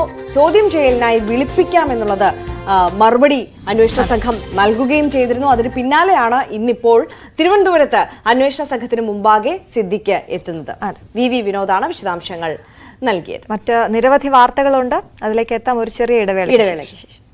Welcome back. ഒരിക്കൽ കൂടി മോർണിംഗ് വൈബ്സിലേക്ക് സ്വാഗതം. നമ്മളിനി അന്താരാഷ്ട്ര വാർത്തകളിലേക്ക് കടക്കുകയാണ്. നമുക്കറിയാം, ഇസ്രായേൽ ലെബനനിൽ നടത്തുന്ന ആക്രമണം, ഗസയിൽ നടത്തുന്ന ആക്രമണത്തിൽ നിന്ന് 1 വർഷം 1 വയസ്സാവുകയാണ്. അശ്വതി, എത്രത്തോളം ആളുകളാണ്, സാധാരണക്കാരായിട്ടുള്ള ആളുകളാണ് നരകയാതന അനുഭവിക്കുന്നത്, എത്രത്തോളം ആളുകളുടെ ജീവന് ഇതിനോടകം പൊലിഞ്ഞു എന്നുള്ളതൊക്കെ നമുക്കറിയാം. എന്തായാലും പശ്ചിമേഷ്യ ഇപ്പോഴും ആ ഒരു യുദ്ധമുഖമായി, അതെ, നിലകൊള്ളുകയാണ്, അശാന്തമായി തന്നെ തുടരുകയാണ് എന്നുള്ളതാണ് അവിടുത്തെ സാഹചര്യം. നമുക്ക് പരിശോധിക്കാം.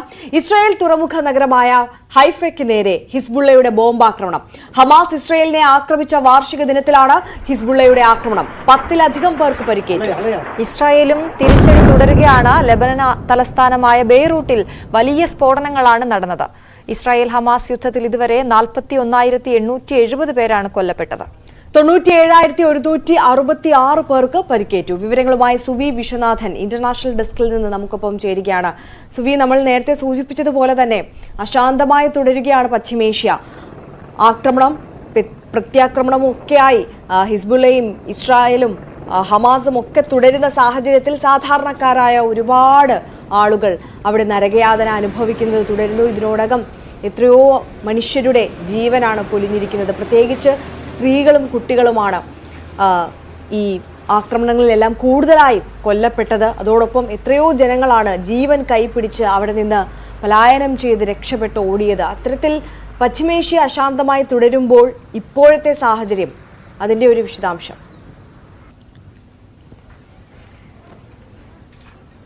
ഇസ്രായേൽ ഹമാസ് യുദ്ധത്തിന് 1 വർഷം പിന്നിടുമ്പോഴും പശ്ചിമേഷ്യയിൽ നിന്ന് ശുഭകരമായ വാർത്തകളല്ല ഈ വാർഷിക ദിനത്തിലും പുറത്തുവരുന്നത് എന്നതാണ് പ്രത്യേകത. ഇസ്രായേൽ ഇന്നും ഇസ്രായേലിൽ നേരെ ഇന്നും ഹിസ്ബുള്ളയുടെ ബോംബാക്രമണം ഉണ്ടായിരിക്കുകയാണ്. തുറമുഖ നഗരമായ ഹൈഫയ്ക്ക് നേരെയാണ് ബോംബാക്രമണം ഉണ്ടായിരിക്കുന്നത്. 11 പേർക്കാണ് ഇവിടെ ഗുരുതരമായി പരിക്കേറ്റിരിക്കുന്നത്. ഹിസ്ബുള്ള ഹമാസിനെ ആക്രമിച്ച വാർഷിക ദിനത്തിലാണ് ഹിസ്ബുള്ളയുടെ ഈ ആക്രമണം എന്നത് എടുത്തു പറയേണ്ട സാഹചര്യമാണ്. 10-ലധികം പേർക്ക് പരിക്കേറ്റു. വടക്കൻ ഇസ്രായേലിലെ ഏറ്റവും വലിയ നഗരമാണ് ഈ ഹൈഫ എന്ന് പറയുന്നത്. തുറമുഖ നഗരമാണ്, വ്യാവസായിക നഗരമാണ്. ഇത്തരത്തിൽ ഒരു വ്യാവസായിക നഗരത്തിന് നേരെ ആക്രമണം നടത്തുന്നത് ആദ്യമായിട്ടാണ്. ഇസ്രായേലിന്റെ ചരിത്രത്തിൽ, ഇസ്രായേൽ നടത്തിയ ചരിത്രത്തിൽ ആദ്യമായിട്ടാണ്. ഒരു മിലിറ്ററി സാന്നിധ്യമുള്ള പ്രദേശം കൂടിയാണ് ഹൈഫ.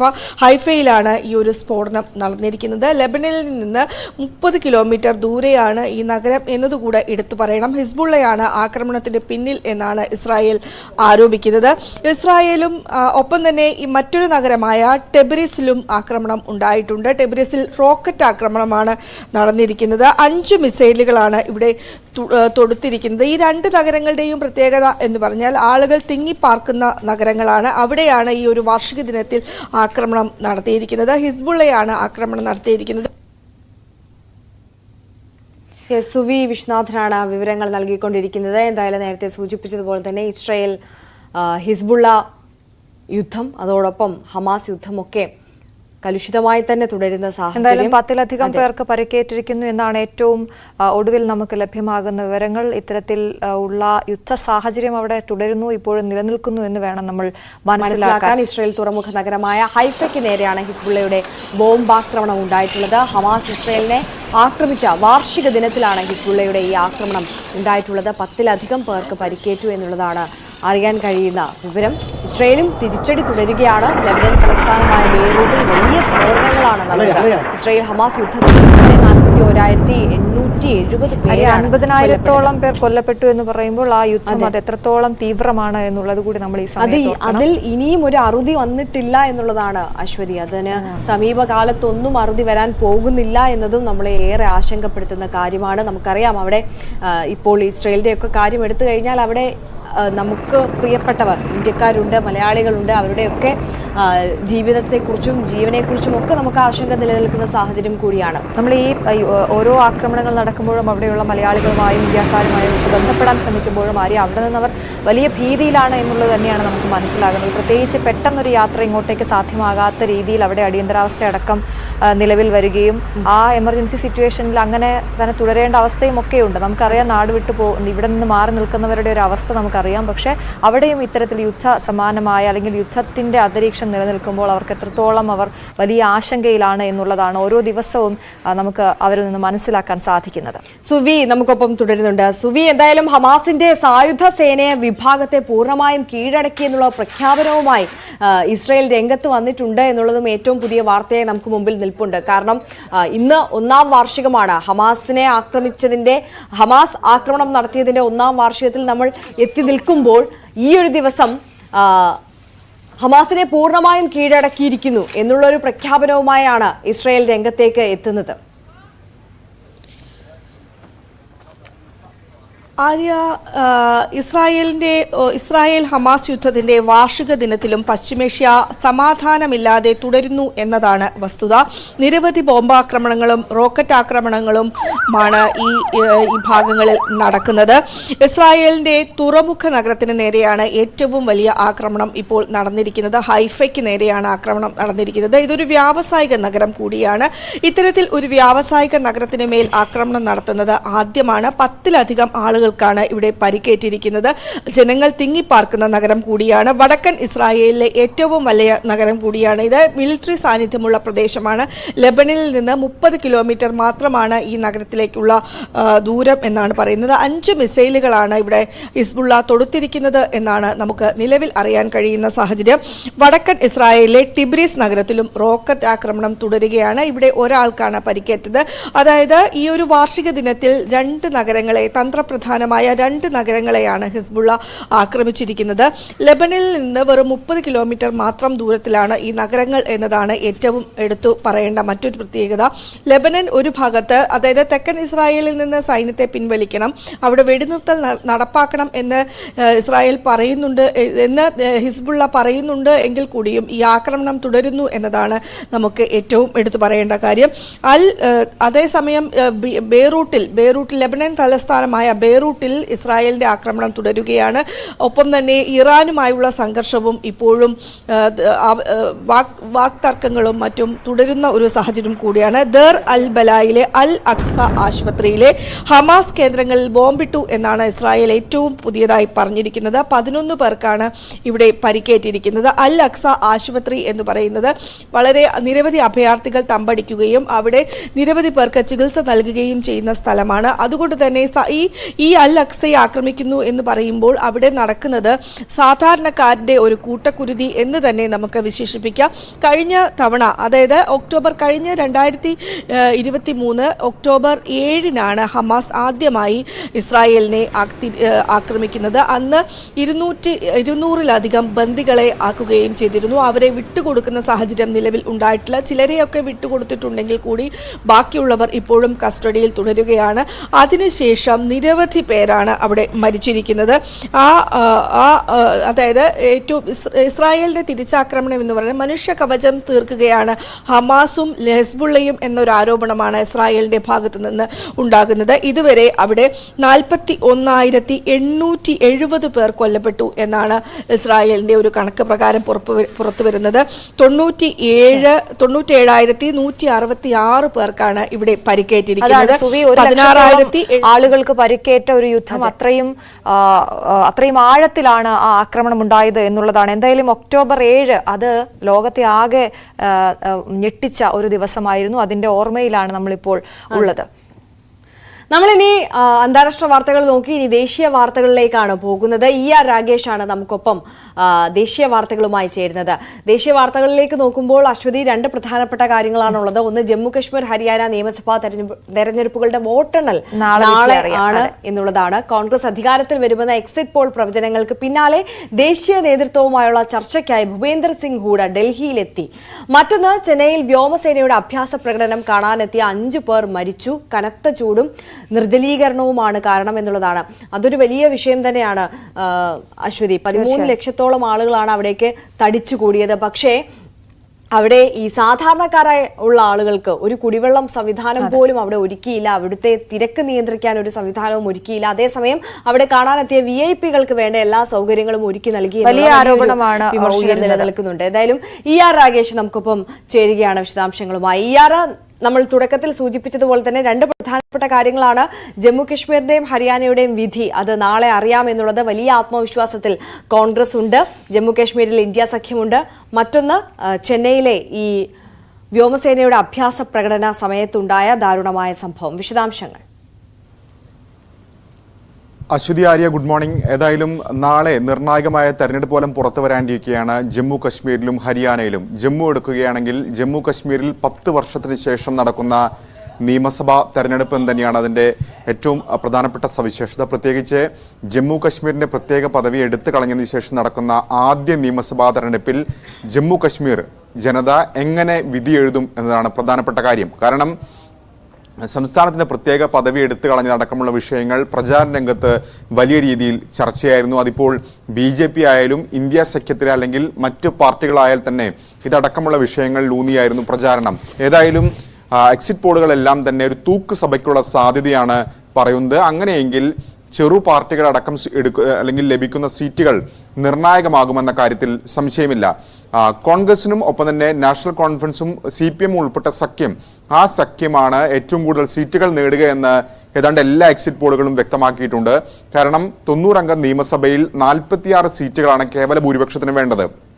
ഈ സഖ്യത്തിന് അത്ര സീറ്റുകൾ കിട്ടുമോ എന്നുള്ളതാണ് പ്രധാനപ്പെട്ട ചോദ്യം. പ്രത്യേകിച്ച് ചില എക്സിറ്റ് പോളുകളെങ്കിലും 40-നടുത്ത് അല്ലെങ്കിൽ 40-ന് മുകളിൽ സീറ്റുകൾ അവർക്ക് പ്രവചിക്കുന്നുണ്ട്. അങ്ങനെയെങ്കിൽ സ്വതന്ത്ര ഉൾപ്പെടെ കൂട്ടിക്കൊണ്ട് സർക്കാർ രൂപീകരിക്കാൻ സാധിച്ചേക്കും. ഒരുപക്ഷെ 35-നും 40-നും ഇടയിലേക്ക് അംഗബലം താഴുകയാണെങ്കിൽ അത് സങ്കീർണമായി പോകും. BJPയുടെ കാര്യത്തിലും സമാനമായ സാഹചര്യം തന്നെയാണ്.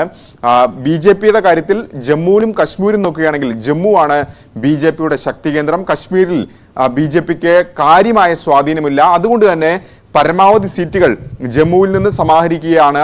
ജമ്മു കേന്ദ്രീകരിച്ചുകൊണ്ട് തന്നെയായിരുന്നു BJPയുടെ പ്രചരണം. 90-ൽ 43 സീറ്റുകൾ ജമ്മു മേഖലയിലും 47 സീറ്റുകൾ കശ്മീർ മേഖലയിലുമാണ്. ഈ 43 ജമ്മു മേഖലയിലെ സീറ്റുകളിൽ ഒരു 35 സീറ്റെങ്കിലും നേടിയാൽ മാത്രമേ സ്വതന്ത്രരെയും മറ്റ് ചെറുപാർട്ടികളെയും ഒക്കെ കൂട്ടിക്കൊണ്ട് BJPക്കും സർക്കാർ രൂപീകരിക്കാൻ കഴിയൂ. കാരണം അവിടെ ആദ്യമായി ഒരു മുഖ്യമന്ത്രിയെ സ്വന്തം നിലയ്ക്ക് കൊണ്ടുവരിക എന്ന ലക്ഷ്യം BJPക്കുണ്ട്. ഏതായാലും ചില നീക്കങ്ങളൊക്കെ തന്നെ രാഷ്ട്രീയ പാർട്ടികൾ ഇതിനോടൊപ്പം തന്നെ നടത്തിക്കഴിഞ്ഞു. നാഷണൽ കോൺഫറൻസുമായി ഈ തെരഞ്ഞെടുപ്പ് പ്രചാരണത്തിന്റെ അവസാന ഘട്ടങ്ങളിലൊക്കെ ഉണ്ടായിരുന്ന ഒരു പ്രധാനപ്പെട്ട ആരോപണം, അല്ലെങ്കിൽ ചില പാർട്ടികളെങ്കിലും പ്രചാരണം നടത്തിയിരുന്ന നാഷണൽ കോൺഫറൻസും BJPയുമായി സഖ്യമുണ്ടാകുമെന്നാണ്.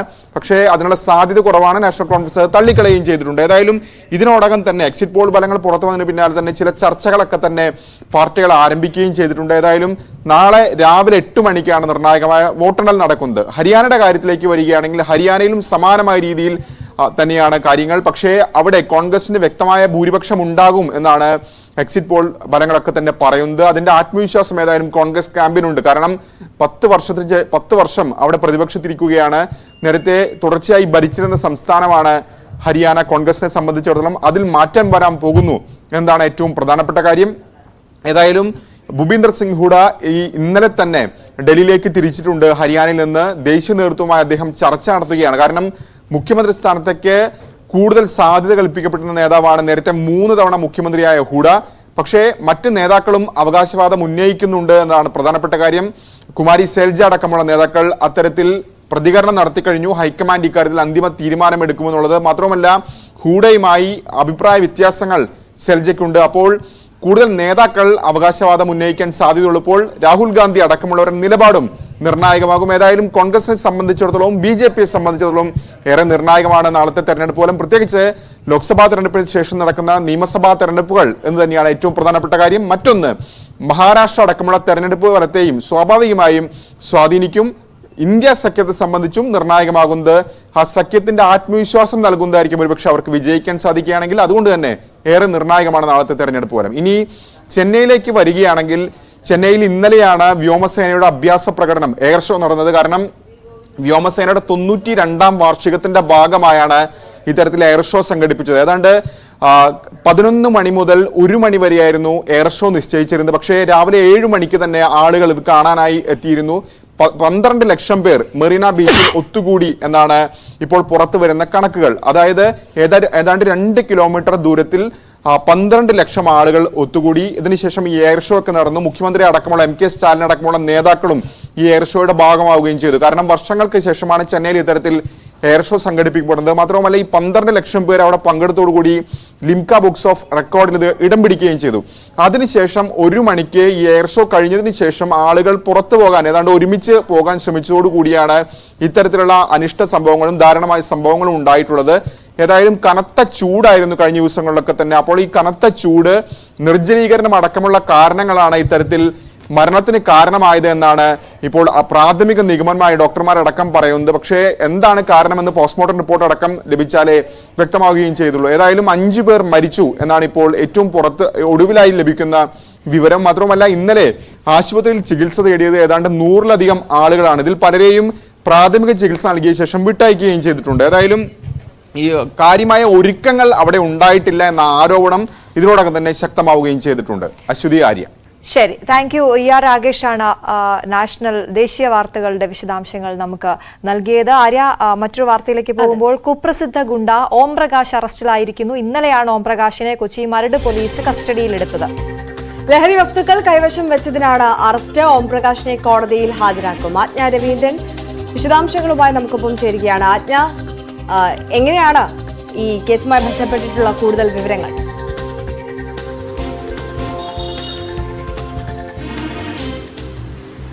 ആര്യ, ഇന്നലെയാണ് ഓം പ്രകാശിനെ ഇവിടെ ക്രൗൺ പ്ലാസ ഹോട്ടലിൽ വെച്ചിട്ട് അവിടെ ഉണ്ട് എന്നറിഞ്ഞ് മരട് പോലീസ് എത്തുകയും മണിക്കൂറുകളോളം നീണ്ട ചോദ്യം ചെയ്യലിനൊടുവിലാണ് പോലീസ് സ്റ്റേഷനിലേക്ക് മാറ്റുന്നത്. ആദ്യം ക്രൗൺ പ്ലാസയിൽ വെച്ചായിരുന്നു ചോദ്യം ചെയ്യൽ.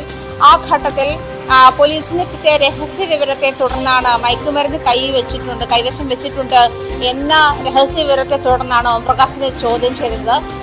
ഇതിനൊടുവിൽ ഇയാൾക്കൊപ്പമുള്ള ഷിഹാസ് എന്ന ആളുടെ കയ്യിൽ നിന്നും കൊക്കൈൻ കണ്ടെത്തിയിരുന്നു പോലീസ്. അതിനുശേഷമാണ് ഓം പ്രകാശിന്റെ അറസ്റ്റ് രേഖപ്പെടുത്തിയത്. ബോൾഗാട്ടിയിൽ നടക്കുന്ന ഒരു DJ പാർട്ടിയിൽ പങ്കെടുക്കാനാണ് താൻ എത്തിയതെന്നാണ് ഓം പ്രകാശ് പോലീസിനോട് വ്യക്തമാക്കിയത്. എന്തായാലും ഇന്നലെ മണിക്കൂറുകൾ നീണ്ട ചോദ്യം ചെയ്യലിനൊടുവിലാണ് ഓം പ്രകാശിനെ അറസ്റ്റ് ചെയ്യുന്ന സാഹചര്യമുണ്ടായത്. മരട് പോലീസിന്റെ നേതൃത്വത്തിലാണ് ഓം പ്രകാശിനെ ചോദ്യം ചെയ്തതും അതല്ലെങ്കിൽ മയക്കുമരുന്ന് ഓം പ്രകാശ് കൈവശം വെച്ചിട്ടുണ്ട് എന്ന വിവരത്തെ തുടർന്നാണ് മരട് പോലീസ് ഓം പ്രകാശിനെ ചോദ്യം ചെയ്തതും അത് തുടർന്ന് കൊക്കൈൻ കണ്ടെത്തിയതിനെ തുടർന്ന് അറസ്റ്റിലേക്ക് നീങ്ങുന്ന സാഹചര്യമുണ്ടായത്. എന്തായാലും ഇന്ന് തുടർ നടപടികൾ ഉണ്ടാകും എന്നാണ് മനസ്സിലാക്കാൻ കഴിയുന്നത്. അതായത് മജിസ്ട്രേറ്റിന് മുൻപിൽ ഹാജരാക്കി കോടതിയിൽ അല്ലെങ്കിൽ റിമാൻഡിലേക്ക് പോകുന്ന ഒരു സാഹചര്യമുണ്ട് എന്നാണ് മനസ്സിലാക്കാൻ കഴിയുന്നത്. തുടർ നടപടികൾ ഇന്നുണ്ടായേക്കും. ആര്യ, തീർച്ചയായും ആജ്ഞ രവീന്ദ്രനാണ് ആ വിവരങ്ങൾ നൽകിയത്. എന്തായാലും കുപ്രസിദ്ധ ഗുണ്ട ഓം പ്രകാശ് അറസ്റ്റിലായിരിക്കും. കപ്പൽ യാത്രക്കിടെ യുവാവിനെ കാണാതായതായി പരാതി. കാസർഗോഡ് സ്വദേശിയായ യുവാവിനെയാണ് ചൈനയിൽ കപ്പൽ യാത്രക്കിടെ കാണാതായത്. കള്ളാർ സ്വദേശിയായ ആൽബർട്ട് ആന്റണിയെ ചരക്ക് കപ്പലിൽ നിന്നും കാണാതായതായി ബന്ധുക്കൾക്ക് വിവരം ലഭിക്കുകയായിരുന്നു. മാലക്കല്ല് സ്വദേശിയായ യുവാവിനെ ചൈനയിൽ നിന്നുള്ള കപ്പൽ യാത്രക്കിടെ കാണാതായി. മാലക്കൽ അഞ്ചാലയിലെ retired deputy tahsildar Kuncharakkattu KM ആന്റണിയുടെയും പനത്തടി സർവീസ് സഹകരണ ബാങ്ക് മാനേജർ MV ബീനയുടെയും മകൻ ആൽബർട്ട് ആന്റണിയെയാണ് കാണാതായത്. സിനർജി മാരിടൈം ഗ്രൂപ്പിന്റെ MV ട്രൂ കോൺറാഡ് ചരക്ക് കപ്പലിലെ ട്രെയിനിങ് കാഡറ്റാണ് ആൽബർട്ട്. ചൈനയിൽ നിന്നും ബ്രസീലിലേക്ക് ചരക്കെടുക്കാനായി പോവുകയായിരുന്ന കപ്പലിൽ നിന്ന് വ്യാഴാഴ്ച രാവിലെ 11ഓടെ കൊളംബോയിൽ നിന്നും 300 നോട്ടിക്കൽ മൈൽ അകലെ വെച്ചാണ് ആൽബർട്ടിനെ കാണാതാകുന്നത്. അന്നേ ദിവസം വൈകുന്നേരത്തോടെ ഇതേ കമ്പനിയിലെ കാസർഗോഡ് സ്വദേശിയായ ജീവനക്കാരനാണ് വീട്ടിലെത്തി കുടുംബാംഗങ്ങളെ വിവരമറിയിച്ചത്. ഒക്ടോബർ മാസം 3-ാം തീയതി ഒരു വൈകുന്നേരം ഒരു 8 മണിയായിരുന്നു. 8 മണി അത് കഴിഞ്ഞ് വിളിച്ചിട്ടില്ല. അതിനൊന്നും വിളിച്ചിട്ടില്ല. സാധാരണ വൈകുന്നേരം ഡ്യൂട്ടി കഴിഞ്ഞിട്ട് വൈകുന്നേരം വിളിക്കുന്നത് സാധാരണ. 4-ാം തീയതി വിളിച്ചിട്ടില്ല. 4-ാം തീയതി ഞങ്ങൾ 7 മണി വരെ ഞങ്ങൾ കോള് കാത്തിരിക്കുകയാണ്. പക്ഷേ വിളി വന്നില്ല. എന്നെ ഒരു പരിചയമില്ലാത്ത നമ്പറിൽ ഒരു കോൾ എനിക്ക് വന്നു. ട്രൂ കോളർ നോക്കുമ്പോൾ ഒരു സഞ്ജയ് നായിക് എന്ന പേര് കാണുന്നത്. സിനർജി ഷിപ്പിംഗ് കമ്പനിയിലെ ഒരു സ്റ്റാഫാണെന്നപ്പോൾ എന്നെ പരിചയപ്പെട്ട് അങ്ങനെ ആദ്യം കാര്യങ്ങളൊക്കെ പറഞ്ഞു. ഞങ്ങൾ അങ്ങോട്ട് വരുന്നുണ്ടെന്ന് പറഞ്ഞു. നാളെ അങ്ങോട്ട് വരുന്നുണ്ട്. പിന്നീട് കുറച്ച് കഴിഞ്ഞ് വീണ്ടും അദ്ദേഹം വിളിച്ച് ഇങ്ങനെ പറഞ്ഞു ഞങ്ങൾ ഇന്ന് തന്നെ അങ്ങോട്ട് വരുന്നുണ്ട്, നിങ്ങൾ ടെൻഷൻ അടിക്കണ്ട, ഞങ്ങൾ അങ്ങോട്ട് 2 പേര് വരുന്നുണ്ട്. അപ്പം അങ്ങനെ അവർ രാത്രി വന്ന് ഇവരിപ്പം പറയുന്നത് പുറത്തു പോകാനുള്ള സാധ്യത വീഴാനുള്ള സാധ്യത ഇല്ലെന്നാണ് അവരും പറയുന്നത്. കപ്പലിന്റെ ഉള്ളിൽ അവർ ഫുള്ള് സെർച്ച് ചെയ്ത് ആളുകൾ 4 പ്രാവശ്യം ഫുള്ള് സെർച്ച് ചെയ്തെന്ന് പറയുന്നുണ്ട്. അവർ കണ്ടെത്തിയിട്ടില്ല. പിന്നെ പുറത്തേക്ക് വീഴാനുള്ള സാധ്യത തീരെ കുറവാണ്. പോസിബിലിറ്റി കാരണം ഫുള്ള് സറൗണ്ടിങ് ഫുള്ള് റെയിലുണ്ട്. ഓൾമോസ്റ്റ് 1 മീറ്ററിന്റെ ഹൈറ്റിൽ റെയിലുണ്ടെന്നാണ് പറഞ്ഞത്.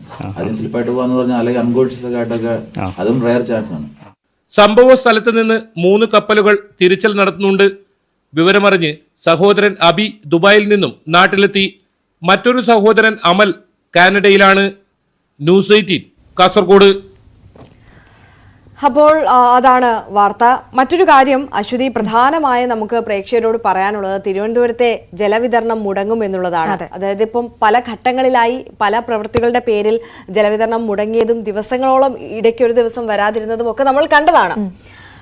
വലിയ ബുദ്ധിമുട്ടുണ്ടായിരുന്നു. പക്ഷേ ഈ മുന്നറിയിപ്പ് തരുന്നത് കൊണ്ട് ഒരു ദിവസത്തെയൊക്കെ ആണെങ്കിൽ ജനങ്ങൾ അതെങ്ങനെയെങ്കിലും ഒക്കെ ഒന്ന് അഡ്ജസ്റ്റ് ചെയ്ത്. അതെ, അന്ന് ആ ഒരു 5 ദിവസം വെള്ളം മുടങ്ങി വല്ലാതെ നഗരവാസികൾ ദുരിതത്തിലായതിനു ശേഷം പിന്നീട് കൃത്യമായി മുന്നറിയിപ്പ് നൽകുന്നുണ്ട്. മാത്രവുമല്ല, ഇപ്പോൾ ഒരു ദിവസത്തേക്കാണ് ജലവിതരണം മുടങ്ങുന്നത് എന്ന് പറഞ്ഞാൽ കൃത്യമായി അടുത്ത ദിവസം, അതായത് പറഞ്ഞ സമയത്ത് തന്നെ വീണ്ടും വെള്ളം എത്തുന്നുണ്ട് എന്നുള്ളത് ആശ്വാസമാണ്. നാളെയാണ് ഇതിപ്പോൾ ജലവിതരണം മുടങ്ങുന്നത്. അതായത് 8-ാം തീയതി രാത്രി 8 മണി മുതൽ 9-ാം തീയതി രാവിലെ 4 മണി വരെയാണ് നഗരത്തിൽ പല സ്ഥലങ്ങളിലും ജലവിതരണം മുടങ്ങുക. പേരൂർക്കട, ഹാർവിപുരം, NCC റോഡ്, പേരാപ്പൂർ, പാതിരപ്പള്ളി, ഭഗത് സിംഗ് നഗർ, ചൂഴമ്പാല, വയലിക്കട, മാടത്തുനട, നാലാഞ്ചിറ, ഇരുപ്പുകുഴി, മുക്കോല, മണ്ണന്തല, ഇടയിലെ കോണം, അരുവിയോട്, ചെഞ്ചേരി, വഴയില, ഇന്ദിരാനഗർ, ഊളമ്പാറ, പൈപ്പിൻമൂടി, ശാസ്തമംഗലം, വെള്ളയമ്പലം, കവടിയാർ, നന്തൻകോട്, കുറവങ്കോടം, പട്ടം, പൊട്ടക്കുഴി, മുറിഞ്ഞപാലം, ഗൗരീശപട്ടം, കുമാരപുരം തുടങ്ങിയ പ്രദേശങ്ങളിലൊക്കെയാണ്. വലിയൊരു പ്രദേശമാണ് അല്ലെ, വലിയൊരു പ്രദേശമാണ്. അവിടെ നാളെ വെള്ളം മുടങ്ങുമെന്നാണുള്ളതാണ് ആര്യ വായിസ്. ആര്യ കൊട്ടാരക്കരക്കാരിയാണ് അല്ലെ. സ്ഥലങ്ങളൊക്കെ കൗതുകത്തോടെ ഞാൻ വായിച്ചു വരികയായിരുന്നു ഏതൊക്കെ സ്ഥലങ്ങളിലാണ്. എന്തായാലും നമ്മുടെ ഗൗരവമുള്ള വിഷയമാണ്. നഗരവാസികൾ എന്തായാലും നമ്മൾ ഇത്രയും വേഗം സ്ഥലങ്ങൾ പറഞ്ഞു പോയാൽ പോലും അവരുടെ സ്ഥലമായതുകൊണ്ട് പെട്ടെന്ന് മനസ്സിലാക്കും. നാളെ എല്ലാവരും ഒരു ജാഗ്രത എടുക്കുക. വെള്ളം മുടങ്ങാൻ സാധ്യതയുണ്ടെന്നുള്ള അറിയിപ്പ് വാട്ടർ അതോറിറ്റി നൽകിയിട്ടുണ്ട്. അപ്പോൾ നമ്മൾ കൂടുതൽ വാർത്തകളിലേക്ക് എത്തുന്നതിന് മുമ്പ് ഒരു ചെറിയ ഇടവേള എടുക്കുകയാണ്. നമസ്കാരം, ഫാസ്റ്റ് ന്യൂസിലേക്ക് സ്വാഗതം. PV അൻവറിന്റെ ആരോപണങ്ങൾക്ക് മറുപടി പറയാൻ CPM ഇന്ന് വൈകിട്ട് നിലമ്പൂർ ചന്തക്കുന്നിലാണ് പൊതുയോഗം. പോളിറ്റ് ബ്യൂറോ അംഗം A. വിജയരാഘവൻ പൊതുയോഗം ഉദ്ഘാടനം ചെയ്യും. KT ജലീലും പങ്കെടുക്കും. ക്രമസമാധാന ചുമതലയിൽ നിന്ന് MR അജിത് കുമാറിനെ മാറ്റിയെങ്കിലും അവസാനിക്കാതെ വിവാദം. നിലവിൽ വഹിക്കുന്ന സായുധ സേനാ ചുമതലയിൽ നിലനിർത്തി സ്ഥാനമാറ്റത്തിന്റെ രീതിയിലാണ് നടപടിയെന്നാരോപിച്ച് പ്രതിപക്ഷം രംഗത്തെത്തി. മുഖ്യമന്ത്രിയുടെ വാർത്താക്കുറിപ്പിലും MR അജിത് കുമാറിന്റെ വീഴ്ചയെക്കുറിച്ച് പരാമർശമില്ല. സ്ഥാനമാറ്റത്തിന്റെ രീതിയിലാണ് നടപടിയെന്നാരോപിച്ച് പ്രതിപക്ഷം രംഗത്തെത്തി.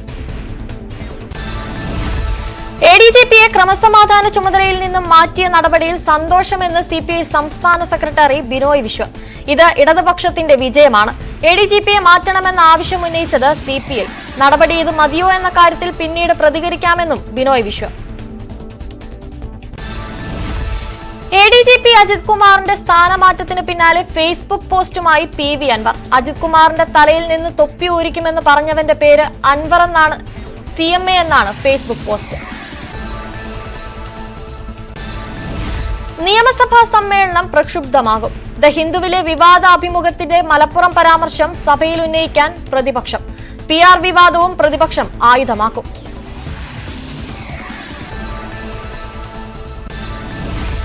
ADGP മനോജ് എബ്രഹാം ഉടൻ ഇന്റലിജൻസ് ഒഴിയില്ല.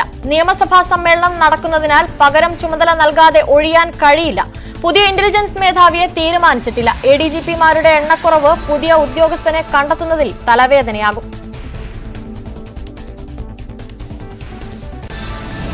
കപ്പൽ യാത്രയ്ക്കിടെ യുവാവിനെ കാണാതായതായി പരാതി. കാസർഗോഡ് കള്ളാർ സ്വദേശിയായ ആൽബർട്ട് ആന്റണിയെയാണ് ചൈനയിൽ കപ്പൽ യാത്രയ്ക്കിടെ കാണാതായത്. ചരക്ക് കപ്പലിൽ നിന്നും കാണാതായതായി ബന്ധുക്കൾക്ക് വിവരം ലഭിക്കുകയായിരുന്നു. ബലാത്സംഗ കേസിൽ നടൻ സിദ്ദിഖ് ഇന്ന് ചോദ്യം ചെയ്യലിന് ഹാജരാകും. തിരുവനന്തപുരം അസിസ്റ്റന്റ് കമ്മീഷണർക്ക് മുമ്പാകെയാണ് ഹാജരാവുക. ചോദ്യം ചെയ്യലിന് ഹാജരാകാൻ തയ്യാറാണെന്നറിയിച്ച് അന്വേഷണ സംഘത്തിന് കത്ത് നൽകുകയായിരുന്നു. തിരുവനന്തപുരം നഗരത്തിൽ ജലവിതരണം തടസ്സപ്പെടും. നാളെ രാത്രി 8 മുതൽ മറ്റന്നാൾ രാവിലെ 4 മണി വരെ ജലവിതരണം മുടങ്ങും. Peroorkada, Nalanchira, Sasthamangalam, Vellayambalam, Kowdiar, Nanthancode, medical college, Ulloor techno park, Pallippuram തുടങ്ങിയിടങ്ങളിലാണ് കുടിവെള്ളം മുടങ്ങുക. ജലവിതരണം തടസ്സപ്പെടുക വാട്ടർ അതോറിറ്റിയുടെ പ്രധാന പൈപ്പ് ലൈനിലെ തകരാറിനെ തുടർന്ന്. ഉപഭോക്താക്കൾ വേണ്ട മുൻകരുതലുകൾ സ്വീകരിക്കണമെന്ന് വാട്ടർ അതോറിറ്റി അറിയിച്ചു. സംസ്ഥാനത്ത് ശക്തമായ മഴ തുടരും. ഒക്ടോബർ 11 വരെ ശക്തമായ മഴയ്ക്ക് സാധ്യതയെന്ന് മുന്നറിയിപ്പ്. 3 ജില്ലകളിൽ ഓറഞ്ച് അലർട്ടും 7 ജില്ലകളിൽ യെല്ലോ അലേർട്ടുമാണ്. തിരുവനന്തപുരം കിളിമാനൂരിൽ മിനി ലോറിക്ക് മുന്നിൽ ഇരുചക്ര വാഹനമിടിച്ച് 2 യുവാക്കൾക്ക് ദാരുണാന്ത്യം. പുളിമാത്ത് സ്വദേശികളായ രഞ്ജു, അനി എന്നിവരാണ് മരിച്ചത്. MC റോഡിൽ കിളിമാനൂർ പുളിമാത്ത് പുലർച്ചെ 3 മണിയോടെയായിരുന്നു അപകടം. കനത്ത മഴയെ തുടർന്ന് റോഡ് സൈഡിൽ നിർത്തിയിട്ടിരിക്കുന്ന ലോഡ് കയറ്റിയ മിനി ലോറിയുടെ പുറകിൽ ഇടിക്കുകയായിരുന്നു. കുപ്രസിദ്ധ ഗുണ്ട ഓം പ്രകാശ് അറസ്റ്റിൽ. ഇന്നലെയാണ് ഓം പ്രകാശിനെ കൊച്ചി മരട് പോലീസ് കസ്റ്റഡിയിലെടുത്തത്. ലഹരി വസ്തുക്കൾ കൈവശം വെച്ചതിനാണ് അറസ്റ്റ്. ഓം പ്രകാശിനെ കോടതിയിൽ ഹാജരാക്കും.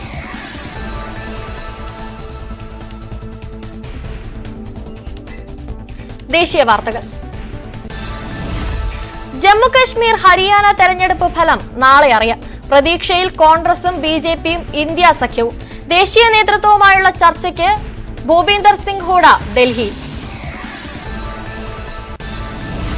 ചെന്നൈയിൽ വ്യോമസേന സംഘടിപ്പിച്ച എയർ ഷോ കാണാനെത്തിയ 5 പേർ തളർന്നു വീണ് മരിച്ചു. കനത്ത ചൂടും നിർജ്ജലീകരണവുമാണ് കാരണം. 12 ലക്ഷം പേരാണ് എയർ ഷോ കാണാനെത്തിയത്. വിദ്യാർത്ഥി ആക്ടിവിസ്റ്റ് ഉമർ ഖാലിദിന്റെ ജാമ്യാപേക്ഷ ഡൽഹി ഹൈക്കോടതി ഇന്ന് പരിഗണിക്കും. ഡൽഹി കലാപവുമായി ബന്ധപ്പെട്ട് UAPA ചുമത്തി 4 വർഷമായി ജയിലിൽ കഴിയുകയാണ് ഉമർ. ജസ്റ്റിസുമാരായ നവീൻ ചൌള, ഷാലിന്ദർ കൌർ എന്നിവരടങ്ങിയ ബെഞ്ചാണ് വാദം കേൾക്കുന്നത്. 2023 സുപ്രീം കോടതിയുടെ പരിഗണനയ്ക്കെത്തിയ ഉമർ ഖാലിദിന്റെ ജാമ്യാപേക്ഷ 11 തവണയാണ് മാറ്റിവെച്ചത്.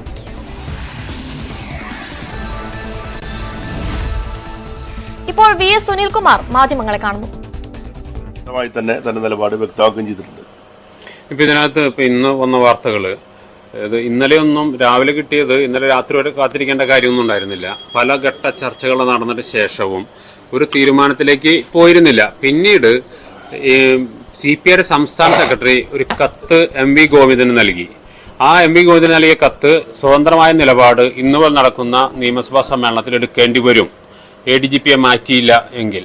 അത്തരത്തിലൊരു കടുത്ത നീക്കവുമായി CPI മുന്നോട്ട് പോയതിനു ശേഷമാണ് അത്തരമൊരു നിലപാടെടുക്കാനുള്ള കാരണം. ഇതിന് വേറൊരു തോമസ് ചാണ്ടിയുടെ വിഷയത്തിൽ ഇതൊക്കെ ഒരു രാഷ്ട്രീയമായ നിങ്ങളുടെ ഊഹങ്ങൾ വെച്ച് പറയുന്ന വാർത്തകൾ മാത്രമാണ്. CPI അതിന്റെ നിലപാട് വ്യക്തമാക്കുന്നത് ഏതെങ്കിലും തരത്തിൽ സമ്മർദ്ദം ഉപയോഗിച്ചുകൊണ്ടല്ല, നിലപാടുകൾ വെച്ചുകൊണ്ടാണ്. ആ നിലപാടുകൾ എന്തുകൊണ്ടാണെന്ന് ചോദിച്ചാൽ ഒരു ഇടതുപക്ഷ ഗവൺമെന്റ് എന്ന് പറയുന്നത് കേവലം ഒരു സർക്കാർ സംവിധാനം മാത്രമായിട്ട് നമുക്ക് കാണാൻ കഴിയില്ല. അതിന് കൃത്യമായ രാഷ്ട്രീയ നിലപാടുള്ള ഒരു സംവിധാനമാണ് കേരളത്തിലെ ഇടതുപക്ഷ ജനാധിപത്യ മുന്നണി ഗവൺമെന്റ്. അത് ഏത് രാഷ്ട്രീയ പാർട്ടി ഭരിക്കുന്ന ഗവൺമെന്റ് ആണെങ്കിലും ആ ഗവൺമെന്റിന്റെ രാഷ്ട്രീയ കാഴ്ചപ്പാടുകൾ അതിന്റെ പ്രവർത്തന പദ്ധതികളിലുണ്ടാവും, അതിന്റെ നയങ്ങളിലുണ്ടാവും, അതിന്റെ ഉദ്യോഗസ്ഥന്മാരുടെ പ്രവൃത്തിയിലുണ്ടാവും. ഇതെല്ലാം പ്രതിഫലിക്കുന്നതാണ് ഇടതുപക്ഷ ഗവൺമെന്റിന്റെ രാഷ്ട്രീയ മുഖം എന്ന് പറയുന്നത്. അത് ഏറ്റവും പ്രധാനപ്പെട്ട കാര്യം, രാഷ്ട്രീയമായി നേരെ എതിർചേരിയിൽ നിൽക്കുന്ന RSS നമ്മൾ എന്തിനാണ് എതിർക്കുന്നത്? ഇന്ത്യയിൽ നമ്മുടെ ഇടതുപക്ഷത്തിന്റെ ഏറ്റവും പ്രധാനപ്പെട്ട നിലപാടെന്ന് പറയുന്നത് വെള്ളം ചേർക്കാത്ത വർഗീയ വിരുദ്ധ നിലപാട് സ്വീകരിക്കുക എന്നുള്ളതും RSSനെ പ്രത്യേകിച്ച് RSS പോലെയുള്ള വർഗീയ ഫാസിസ്റ്റുകൾക്കെതിരായിട്ടുള്ള ശക്തമായ നിലപാട് സ്വീകരിക്കുക എന്നതായിരിക്കണം കേരളത്തിലെ ഇടതുപക്ഷ ജനാധിപത്യ മുന്നണി ഗവൺമെന്റ്.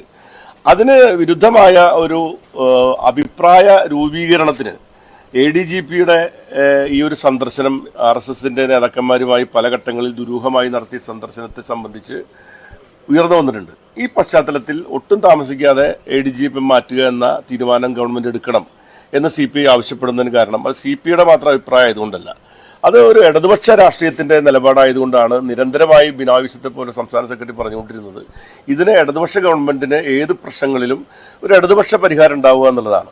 ആ ഇടതുപക്ഷ പരിഹാരം ഉണ്ടായിരിക്കുന്നു എന്ന് മാത്രമേ അതിനെപ്പറ്റി കാണേണ്ടുള്ളൂ. അല്ല, ഈ CPIയുടെ സംസ്ഥാന സെക്രട്ടറി പലതവണ പറഞ്ഞിട്ടും യാതൊരു നടപടിയില്ലാതെ അവസാനം ഇത് CPMന് ബോധ്യപ്പെടാത്ത മുഖ്യമന്ത്രിക്ക് ബോധ്യപ്പെട്ടിരുന്നില്ല. അതുകൊണ്ടാണല്ലോ ഇത്ര അവസാനം ഈ സമ്മർദ്ദം ഉപയോഗിക്കേണ്ടി വന്നത്. അല്ല, അങ്ങനെ ഒരു സമ്മർദ്ദം ഉപയോഗപ്പെടുത്തിയെന്നൊന്നും പറയേണ്ട കാര്യമില്ല.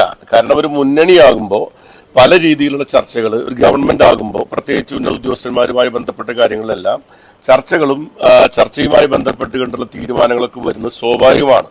വൈകിയോ വൈകിയില്ലതിനെ സംബന്ധിച്ചുള്ള അഭിപ്രായങ്ങൾ ആർക്ക് വേണമെങ്കിലും പറയാം. ഇപ്പോൾ പ്രതിപക്ഷം ചിലപ്പോൾ പ്രതിപക്ഷത്തിന്റെ അഭിപ്രായം വ്യത്യസ്തമായിരിക്കാം. പക്ഷെ പാർട്ടിയുടെ അഭിപ്രായം വ്യക്തമാക്കി കഴിഞ്ഞിട്ടുണ്ട്. ഇത് ഇനി അതിന് പ്രസക്തിയില്ല. ഇനി വൈകിട്ടില്ല എന്നതിനെ സംബന്ധിച്ചുള്ള ചോദ്യത്തിനും അതിന് മറുപടിക്ക് യാതൊരു പ്രസക്തിയില്ല. ഇത് മാറ്റപ്പെട്ടിരിക്കുന്നതാണ്. ഇതിലിപ്പോ തൃശ്ശൂര് വെച്ചാണ് ഇത്തരത്തിൽ കൂടിക്കാഴ്ച നടത്തിയത്. അപ്പോൾ തൃശ്ശൂര് അല്ല, അത് എന്തിനാണ് മാറ്റിയതെന്നുള്ളത് എല്ലാവർക്കും അറിയാലോ. അപ്പൊ നിങ്ങൾക്ക് അതിനെപ്പറ്റി സംശയിക്കുന്നില്ല. അല്ല, ഉത്തരവ് ഇനിയിപ്പോ ഉത്തരവ് ഇറങ്ങിയിട്ടില്ലല്ലോ. ഉത്തരവ് ഞാൻ കണ്ടിട്ടില്ല ഉത്തരവൊന്നും. ഇന്നലെ ഒരു പത്രക്കുറിപ്പ് ഇറങ്ങി എന്നുള്ളതാണ് ഞാൻ വാർത്തയിൽ വായിച്ചത്. ഇന്നത്തെ വാർത്തയിലും പ്രിന്റ് മീഡിയയിൽ വന്നിരിക്കുന്ന വാർത്തയിലും ഞാൻ ആ ഉത്തരവിനെ പറ്റി കേട്ടില്ല. അല്ല, ഇതിലൊരു കാര്യം വ്യക്തമാണ്. ADGP അജിത് കുമാർ കേരളത്തിന്റെ പോലീസ് ഡിപ്പാർട്ട്മെന്റ് അല്ലെങ്കിൽ ആഭ്യന്തര വകുപ്പിലെ പോലീസ് ഡിപ്പാർട്ട്മെന്റിലെ ഏറ്റവും ഉയർന്ന പദവിയിൽ എന്ന് പറയുന്നത് ക്രമസമാധാന ചുമതലയുള്ള ADGP ആണ്. ഒരുപാട് ADGPമാരുണ്ടെങ്കിലും ക്രമസമാധാന ചുമതലയുള്ള ADGP ആണ് ഏറ്റവും ഉയർന്ന പദവിയിലിരിക്കുന്ന ADGP എന്ന് നമുക്ക് എല്ലാവർക്കും അറിയാം. ADGP തസ്തിക ഒന്ന് തന്നെയാണ് എല്ലാവർക്കും, ആ തസ്തിക അനുസരിച്ച്. പക്ഷെ ചുമതല എന്ന് പറയുന്നത് പ്രധാനപ്പെട്ടതാണ്. ആ ചുമതലയിൽ നിന്നും അദ്ദേഹത്തെ താഴെയുള്ള ചുമതലയിലേക്ക് മാറ്റി എന്ന് പറഞ്ഞാൽ അതൊരു ശിക്ഷണ നടപടിയായിട്ട് തന്നെ കാണേണ്ടി വരും. ആ രീതിയിലാണ് CPIനെ സമീപിക്കുന്നത്. അതിന് വ്യത്യസ്തമായ രീതിയിൽ എന്തിനാണ് അദ്ദേഹത്തെ പുറത്താക്കിയാലും മാറ്റിയെന്ന് ചോദിച്ചാൽ അതിന് മറുപടി ഇത് തന്നെയാണ്. ഈ ഒരു സന്ദേശമല്ലേ സത്യത്തിൽ അത്തരത്തിൽ ആ ഓർഡറിൽ എന്തിനാ മാറ്റുന്നെന്ന് പറയുമ്പോൾ ഈ സമൂഹത്തിന് നല്ലൊരു സന്ദേശമല്ല. അത്തരത്തിൽ മാറ്റാതിരിക്കുമ്പോൾ എന്ത് സന്ദേശം കൊടുക്കുന്നത്? ഞങ്ങൾ സ്വാഭാവികമായും CPI ഇടതുപക്ഷത്തിന്റെ രാഷ്ട്രീയം ഉയർത്തിപ്പിടിച്ചുകൊണ്ട് തന്നെയാണ് നടപടി എന്നുള്ളതാണ് വ്യക്തമായി അതിനെ സംബന്ധിച്ച് പറയാനുള്ളത്. ഇനി അതിനെ സംബന്ധിച്ച് എന്ത് വ്യാഖ്യാനം ആര് നടത്തിയാലും CPI സംബന്ധിച്ചിടത്തോളം അതിനെപ്പറ്റി CPI പറഞ്ഞിട്ടുള്ള ഒരു കാര്യം, അത് ഇടതുപക്ഷ രാഷ്ട്രീയത്തിന്റെ ഭാഗമായി ഇടതുപക്ഷ ഗവൺമെന്റ് ഒരിക്കലും ഗവൺമെന്റിലെ ഒരു ഉദ്യോഗസ്ഥൻ, പ്രത്യേകിച്ച് ADGP പദവിയിലിരിക്കുന്ന ക്രമസമാധാന ചുമതലയുള്ള ജനങ്ങളുമായി നേരിട്ട് ബന്ധപ്പെടുന്ന നിരവധിയായ കാര്യങ്ങളിൽ നേരിട്ട് ഉത്തരവാദിത്തമുള്ള ഒരു ഉദ്യോഗസ്ഥൻ RSSന്റെ സമുന്നതന്മാരായ നേതാക്കന്മാരുമായി പല ഘട്ടങ്ങളിൽ നിരന്തരമായി സന്ദർശനം നടത്തുക എന്ന് പറയുന്നത് LDF ഗവൺമെന്റിന് ഭൂഷണമല്ല എന്ന CPI നിലപാട്, ഉറച്ച നിലപാട്, ആ നിലപാടും കൂടി പരിഗണിച്ചുകൊണ്ട് തന്നെയാണ് ഇടതുപക്ഷ ജനാധിപത്യ മുന്നണി ഗവൺമെന്റ് ADGPയെ തൽസ്ഥാനത്ത് നിന്നും മാറ്റിയിരിക്കുന്നത്. ഇനി അത് സംബന്ധിച്ച കാര്യത്തെ സംബന്ധിച്ച് നിങ്ങൾ എന്ത് പറഞ്ഞാലും ആ അഭിപ്രായം തന്നെ. ഈ തൃശ്ശൂരിൽ വെച്ചാണല്ലോ ഈ കൂടിക്കാഴ്ച നടത്തിയെന്ന് പറയുന്നത്. അതിനോടൊപ്പം തന്നെ തൃശ്ശൂർ ഇലക്ഷനുമായി ബന്ധപ്പെട്ടും അശ്വതി നേരത്തെ ബിനോയ് വിശ്വം പറഞ്ഞത് തന്നെയാണ് VS സുനിൽകുമാറും പറയുന്നത്. ഇത് CPIയുടെ വിജയം എന്നതിനപ്പുറം അവർ LDFന്റെ വിജയമായിട്ട് ഇതിനെ ആഘോഷിക്കാനും കണക്കാക്കാനുമാണ് ആലോചിക്കുന്നത്. അല്ലെങ്കിൽ അതാണ് അവരുടെ നിലപാട് എന്നുള്ളതാണ്. അകറ്റാനുള്ള നടപടി അത് ആ രീതിയിൽ തന്നെയാണ് അവർ കാണുന്നത്. നടപടി വൈകിയോ എന്ന ചോദ്യത്തിന് പ്രസക്തി ഇല്ല എന്നും പറയുന്നു. എന്തായാലും CPI തൃപ്തരാണ് എന്ന രീതിയിലുള്ള ഒരു മറുപടിയാണ് വന്നത്. എന്തായാലും ഇത് ഘടകകക്ഷികളുടെ സമ്മർദ്ദത്തിന് പുറത്തെടുത്ത ഒരു നടപടിയല്ല ADGPക്ക് എതിരായിട്ടുള്ളത്. അത് വളരെ ശക്തമായ നിലയിലുള്ള ഒരു ചില രാഷ്ട്രീയ ഗൂഢാലോചന അതിന്റെ പിന്നിലുണ്ടായിരുന്നു എന്നുള്ളത് അന്നും ഇന്നും ഞാൻ ഉറച്ചു വിശ്വസിക്കുന്ന ഒരു കാര്യമാണ്.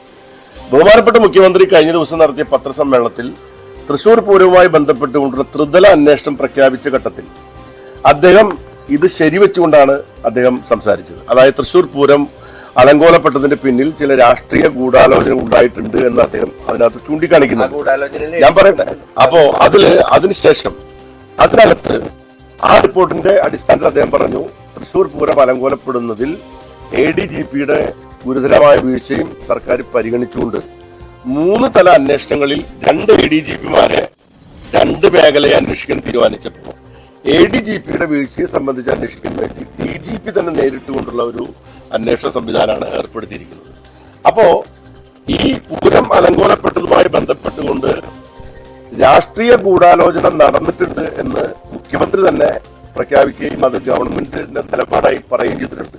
ഈ സാഹചര്യത്തിൽ DGPയുടെ അന്വേഷണത്തിൽ ADGP ഏത് ലെവലിൽ ഏത് തരത്തിലുള്ള വീഴ്ചയാണ് നടത്തിയിട്ടുള്ളത് അല്ലെങ്കിൽ പറ്റിയിട്ടുള്ളതിനെ സംബന്ധിച്ച് അദ്ദേഹം വ്യക്തമാക്കുമ്പോൾ ഈ രാഷ്ട്രീയ ഗൂഢാലോചനയിൽ ആർക്കൊക്കെ, അത് ADGPയോ അല്ലെങ്കിൽ ഏതെങ്കിലും പോലീസ് ഉദ്യോഗസ്ഥന്മാരോ മാത്രമാണെന്നൊന്നും എനിക്ക് പറയാൻ കഴിയില്ല, ആർക്കൊക്കെ എന്തൊക്കെ തരത്തിൽ തൃശൂർ പൂരവുമായി ബന്ധപ്പെട്ട് അലങ്കോലപ്പെടുത്തിയിൽ ബന്ധമുണ്ട്, ആരൊക്കെയാണ് ആ കുൽസിതമായ താല്പര്യത്തിന്റെ പിന്നിൽ നിന്നുകൊണ്ട് ഈ രീതിയിൽ പൂരം പോലെയുള്ള നമ്മുടെ ഒരു പരമ്പരാഗതമായിട്ടുള്ള ഒരു മഹത്തായ ഒരു ഉത്സവത്തെ തകർത്തുകൊണ്ടാണെങ്കിലും രാഷ്ട്രീയ വിജയം നേടണം എന്ന് വിചാരിച്ചവർക്ക് കൂട്ടുനിന്നവർ ആരൊക്കെയാണ്, അത് പുറത്തു വരാൻ ഈ 3 തല അന്വേഷണം കൂടി വരട്ടെ.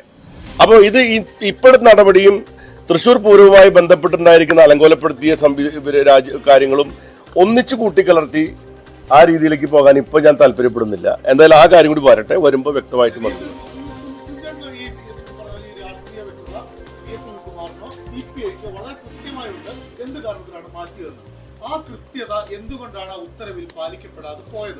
അത് എനിക്കറിയില്ല, അത് ഞാൻ ഉത്തരവ് വായിച്ചിട്ടില്ല, അത് ഗവൺമെന്റിനോട് ചോദിക്കേണ്ടതാണ്. എനിക്കറിയില്ല. എന്തായാലും ശരി, ഒരു കാര്യം രാഷ്ട്രീയമായി ഞങ്ങളുടെ പാർട്ടി സംസ്ഥാന സെക്രട്ടറി പറഞ്ഞല്ലോ, ഇത് വെറുതെ ഇപ്പൊ ഇന്നലെ രാത്രി നിങ്ങൾക്ക് നിങ്ങളുടെ പത്രത്തിന്റെ വായിച്ച് രാത്രി വൈകിട്ട് 7:30 മണിക്ക് ശേഷം മുഖ്യമന്ത്രി ഓഫീസിൽ വന്ന ഉത്തരവിൽ ഒപ്പിട്ടു എന്നൊക്കെ പറഞ്ഞാല് അങ്ങനെ ഒരു മാസമായി ഞാൻ വരട്ടെ എന്ന് അല്ലെങ്കിൽ അതുവരെ വെയിറ്റ് ചെയ്യണമെന്ന് പറഞ്ഞ് മുഖ്യമന്ത്രി പെട്ടെന്ന് ഒരു തീരുമാനം എടുത്തല്ലോ. രാത്രി തന്നെ അദ്ദേഹം വന്ന കാര്യത്തിൽ ഒട്ടും തന്നെ താമസിപ്പിക്കാതെ ആ നടപടിയിലേക്ക് പോയി എന്ന് പറഞ്ഞാൽ താങ്കൾ പറയുന്ന പോലെ ഒരു സാധാരണ നിലയിലുള്ള ഒരു ക്രമീകരണം വരുത്തലല്ലോ. അതൊരു നടപടിയുടെ ഭാഗമായിട്ട് ഉത്തരവിൽ അത് വന്നു. സുനിൽകുമാർ മാധ്യമങ്ങളോട് സംസാരിക്കുകയായിരുന്നു.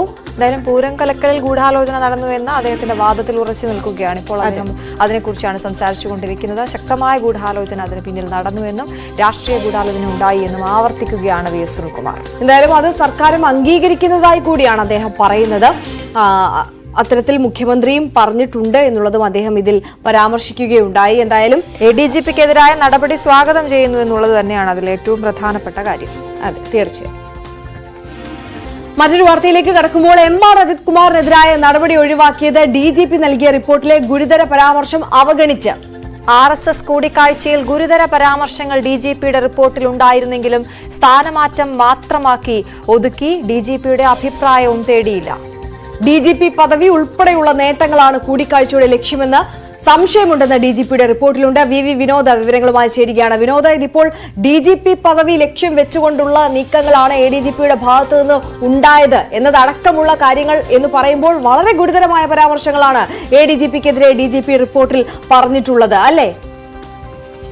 തീർച്ചയായും സർക്കാരിന്റെ ഇപ്പോഴത്തെ നടപടികളും വിവാദമാവുകയാണ്. കാരണം ADGP ലോ ആൻഡ് ഓർഡർ സ്ഥാനത്ത് നിന്ന് MR അജിത് കുമാറിനെ ഒഴിവാക്കി എന്നതിനപ്പുറത്തേക്ക് ഈ കണ്ടെത്തലുകളെ കുറിച്ചുള്ള അതിന്റെ ആ ഗൗരവത്തിലുള്ള നടപടികൾ ഉണ്ടായോ എന്ന സംശയവും ചോദ്യവുമാണ് ഉയരുന്നത്. ഏതായിരുന്നാലും നമുക്കറിയാം, നേരത്തെ ഈ റിപ്പോർട്ട് വരുന്നതിന് മുൻപ് തന്നെ മുഖ്യമന്ത്രി ഒരു ത്രിതല അന്വേഷണം പ്രഖ്യാപിച്ചു. അതുപോലും സംശയിക്കത്തക്ക തരത്തിലുള്ളതാണ്. കാരണം ഈ റിപ്പോർട്ട് വരുന്നതിന് മുൻപ് തന്നെ എന്തിനാണ് ത്രിതല അന്വേഷണത്തിലേക്ക് പോയത്? ഈ റിപ്പോർട്ടിന്റെ അടിസ്ഥാനത്തിൽ നടപടി, അങ്ങനെ ഒരു അന്വേഷണം പ്രഖ്യാപിക്കുക എന്നതായിരുന്നു കൂടുതൽ അഭികാമ്യം എന്ന് കരുതുന്നവരുണ്ട്. മുന്നണിയിൽ തന്നെ അത്തരത്തിലുള്ള അഭിപ്രായമുണ്ട്. ഏതായിരുന്നാലും ADGP MR അജിത് കുമാറിനെ സ്ഥലം മാറ്റിക്കൊണ്ട് അത്തരമൊരു നടപടിയിലേക്ക് മാത്രം ഒതുക്കി ഈ കാര്യം അവസാനിപ്പിക്കുന്നു എന്നൊരു തോന്നൽ ഉണ്ടാക്കുന്നുണ്ട്.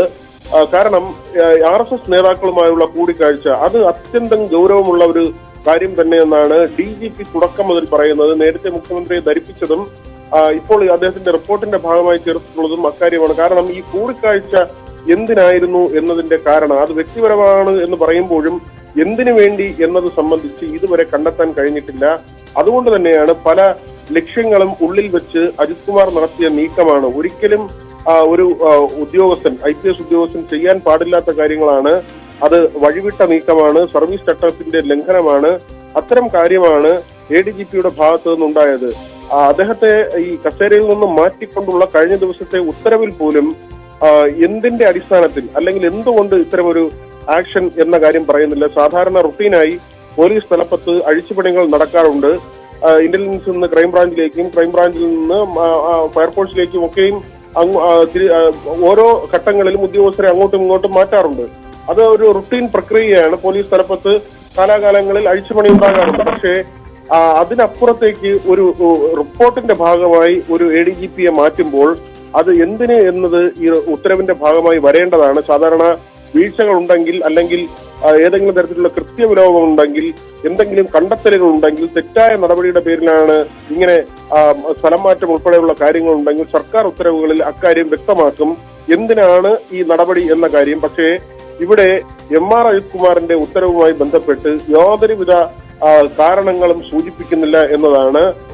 ബറ്റാലിയൻ ADGPയുടെ അധിക ചുമതല നേരത്തെ ഉണ്ടായിരുന്നു, അവിടേക്ക് മാറ്റുന്നു എന്നതും ഒഴിച്ചാൽ, മനോജ് എബ്രഹാമിന് ഈ ചുമതല നൽകുന്നു എന്നത് ഒഴിച്ചാൽ മറ്റൊരു കാര്യവും തന്നെ ഈ ഉത്തരവിൽ പറയുന്നില്ല. അതുകൊണ്ട് തന്നെ സർക്കാർ, പ്രത്യേകിച്ച് ആഭ്യന്തര വകുപ്പ് ഇത് ലഘൂകരിക്കുന്നു എന്ന ഒരു തോന്നൽ പൊതുവിൽ സൃഷ്ടിക്കുന്നുണ്ട്. തീർച്ചയായും വിനോദ് പറഞ്ഞത് വളരെ ശരിയാണ്. കാരണം ആ ട്രാൻസ്ഫർ ആൻഡ് പോസ്റ്റിംഗ് ഓർഡറിൽ കൃത്യമായിട്ടുള്ള കാര്യങ്ങൾ, അതായത് വളരെ ചുരുക്കത്തിൽ വളരെ ലളിതമായ രീതിയിൽ മാത്രമാണ് എന്തുകൊണ്ടാണ് ഈ മാറ്റം എന്നുള്ള കാര്യങ്ങളൊന്നും അവിടെ വ്യക്തമാക്കിയിട്ടില്ല. Following transfer and posting of IPS officers are ordered with immediate effect എന്ന് പറഞ്ഞുകൊണ്ട് രണ്ടുപേരെയും ട്രാൻസ്ഫർ ചെയ്തിരിക്കുന്നതും മറ്റേത് പോസ്റ്റിലേക്കാണ് എന്നുള്ള കാര്യവും മാത്രമാണ് ആര്യ ഓർഡറിലുള്ളത്. അതാണ് അശ്വതി, ഇത്രത്തോളം ഗുരുതരമായ പരാമർശങ്ങൾ റിപ്പോർട്ടിൽ ഉണ്ടായിട്ട് പോലും ഇത്തരത്തിൽ സാധാരണമായ രീതിയിൽ ഒരു സ്ഥലം മാറ്റം നടത്തി അതിനപ്പുറം ഒരു നടപടി സ്വീകരിച്ചു എന്ന് ഈ ഘട്ടത്തിൽ നമുക്ക് പറയാൻ കഴിയില്ല എന്നത് തീർച്ചയാണ്. എന്തായാലും കരുതലോടെയുള്ള ഒരു സ്ഥലം മാറ്റം. അതെ, തീർച്ചയായും. ഇനി നമുക്ക് കായിക വാർത്തകൾ നോക്കാം. ഹരികൃഷ്ണനാണ് നമുക്കൊപ്പം സ്പോർട്സ് ഡെസ്കിൽ നിന്ന് ചേരുന്നത്. Harikrishnan, good morning. എന്തൊക്കെയാണ് കായിക ലോകത്തെ പ്രധാനപ്പെട്ട വാർത്തകൾ? Good morning Arya, good morning Aswathi. പ്രധാനമായും സ്പോർട്സ് മേഖലയിൽ നിന്ന് നമുക്ക് നോക്കുകയാണെങ്കിൽ T20 വേൾഡ് കപ്പ്, വനിതാ T20 വേൾഡ് കപ്പ് കഴിഞ്ഞ ദിവസം നടന്നിരുന്നു. ഇന്ത്യ പാകിസ്ഥാൻ മത്സരമായിരുന്നു കഴിഞ്ഞ ദിവസം ഉണ്ടായിരുന്നത്. അതിൽ ഇന്ത്യ വിജയിക്കുകയാണ് ചെയ്തത്. പ്രധാനമായും 7 വിക്കറ്റിനാണ് ഇന്ത്യയുടെ വിജയം. ടേബിളിനെ സംബന്ധിച്ചിടത്തോളം, ഇന്ത്യയെ സംബന്ധിച്ചിടത്തോളം ആ വിജയം വളരെയധികം അനിവാര്യമായിരുന്നു. പ്രത്യേകിച്ച് ആദ്യത്തെ മത്സരം ന്യൂസിലൻഡിനെതിരെ പരാജയപ്പെട്ടിരിക്കുന്ന ഒരു അവസ്ഥയിൽ സെമി ഫൈനലിലേക്ക് ക്വാളിഫൈ ചെയ്യണമെങ്കിൽ ഇന്ത്യക്ക് പാകിസ്ഥാനുമായുള്ള ഒരു മത്സരം അതീവ നിർണായകമായിരുന്നു. 108 റൺസ് പാകിസ്ഥാൻ ഹോസ്റ്റ് ചെയ്തപ്പോൾ അത് 18.5 ഓവറിൽ തന്നെ ഇന്ത്യ മറികടക്കുകയാണ് ചെയ്തത്. പക്ഷേ അതുകൊണ്ട് തന്നെ സെമി ഫൈനൽ സാധ്യത ഇന്ത്യ തുറന്നു വെച്ചിട്ടുണ്ട്, അത് മങ്ങിയിട്ടില്ല.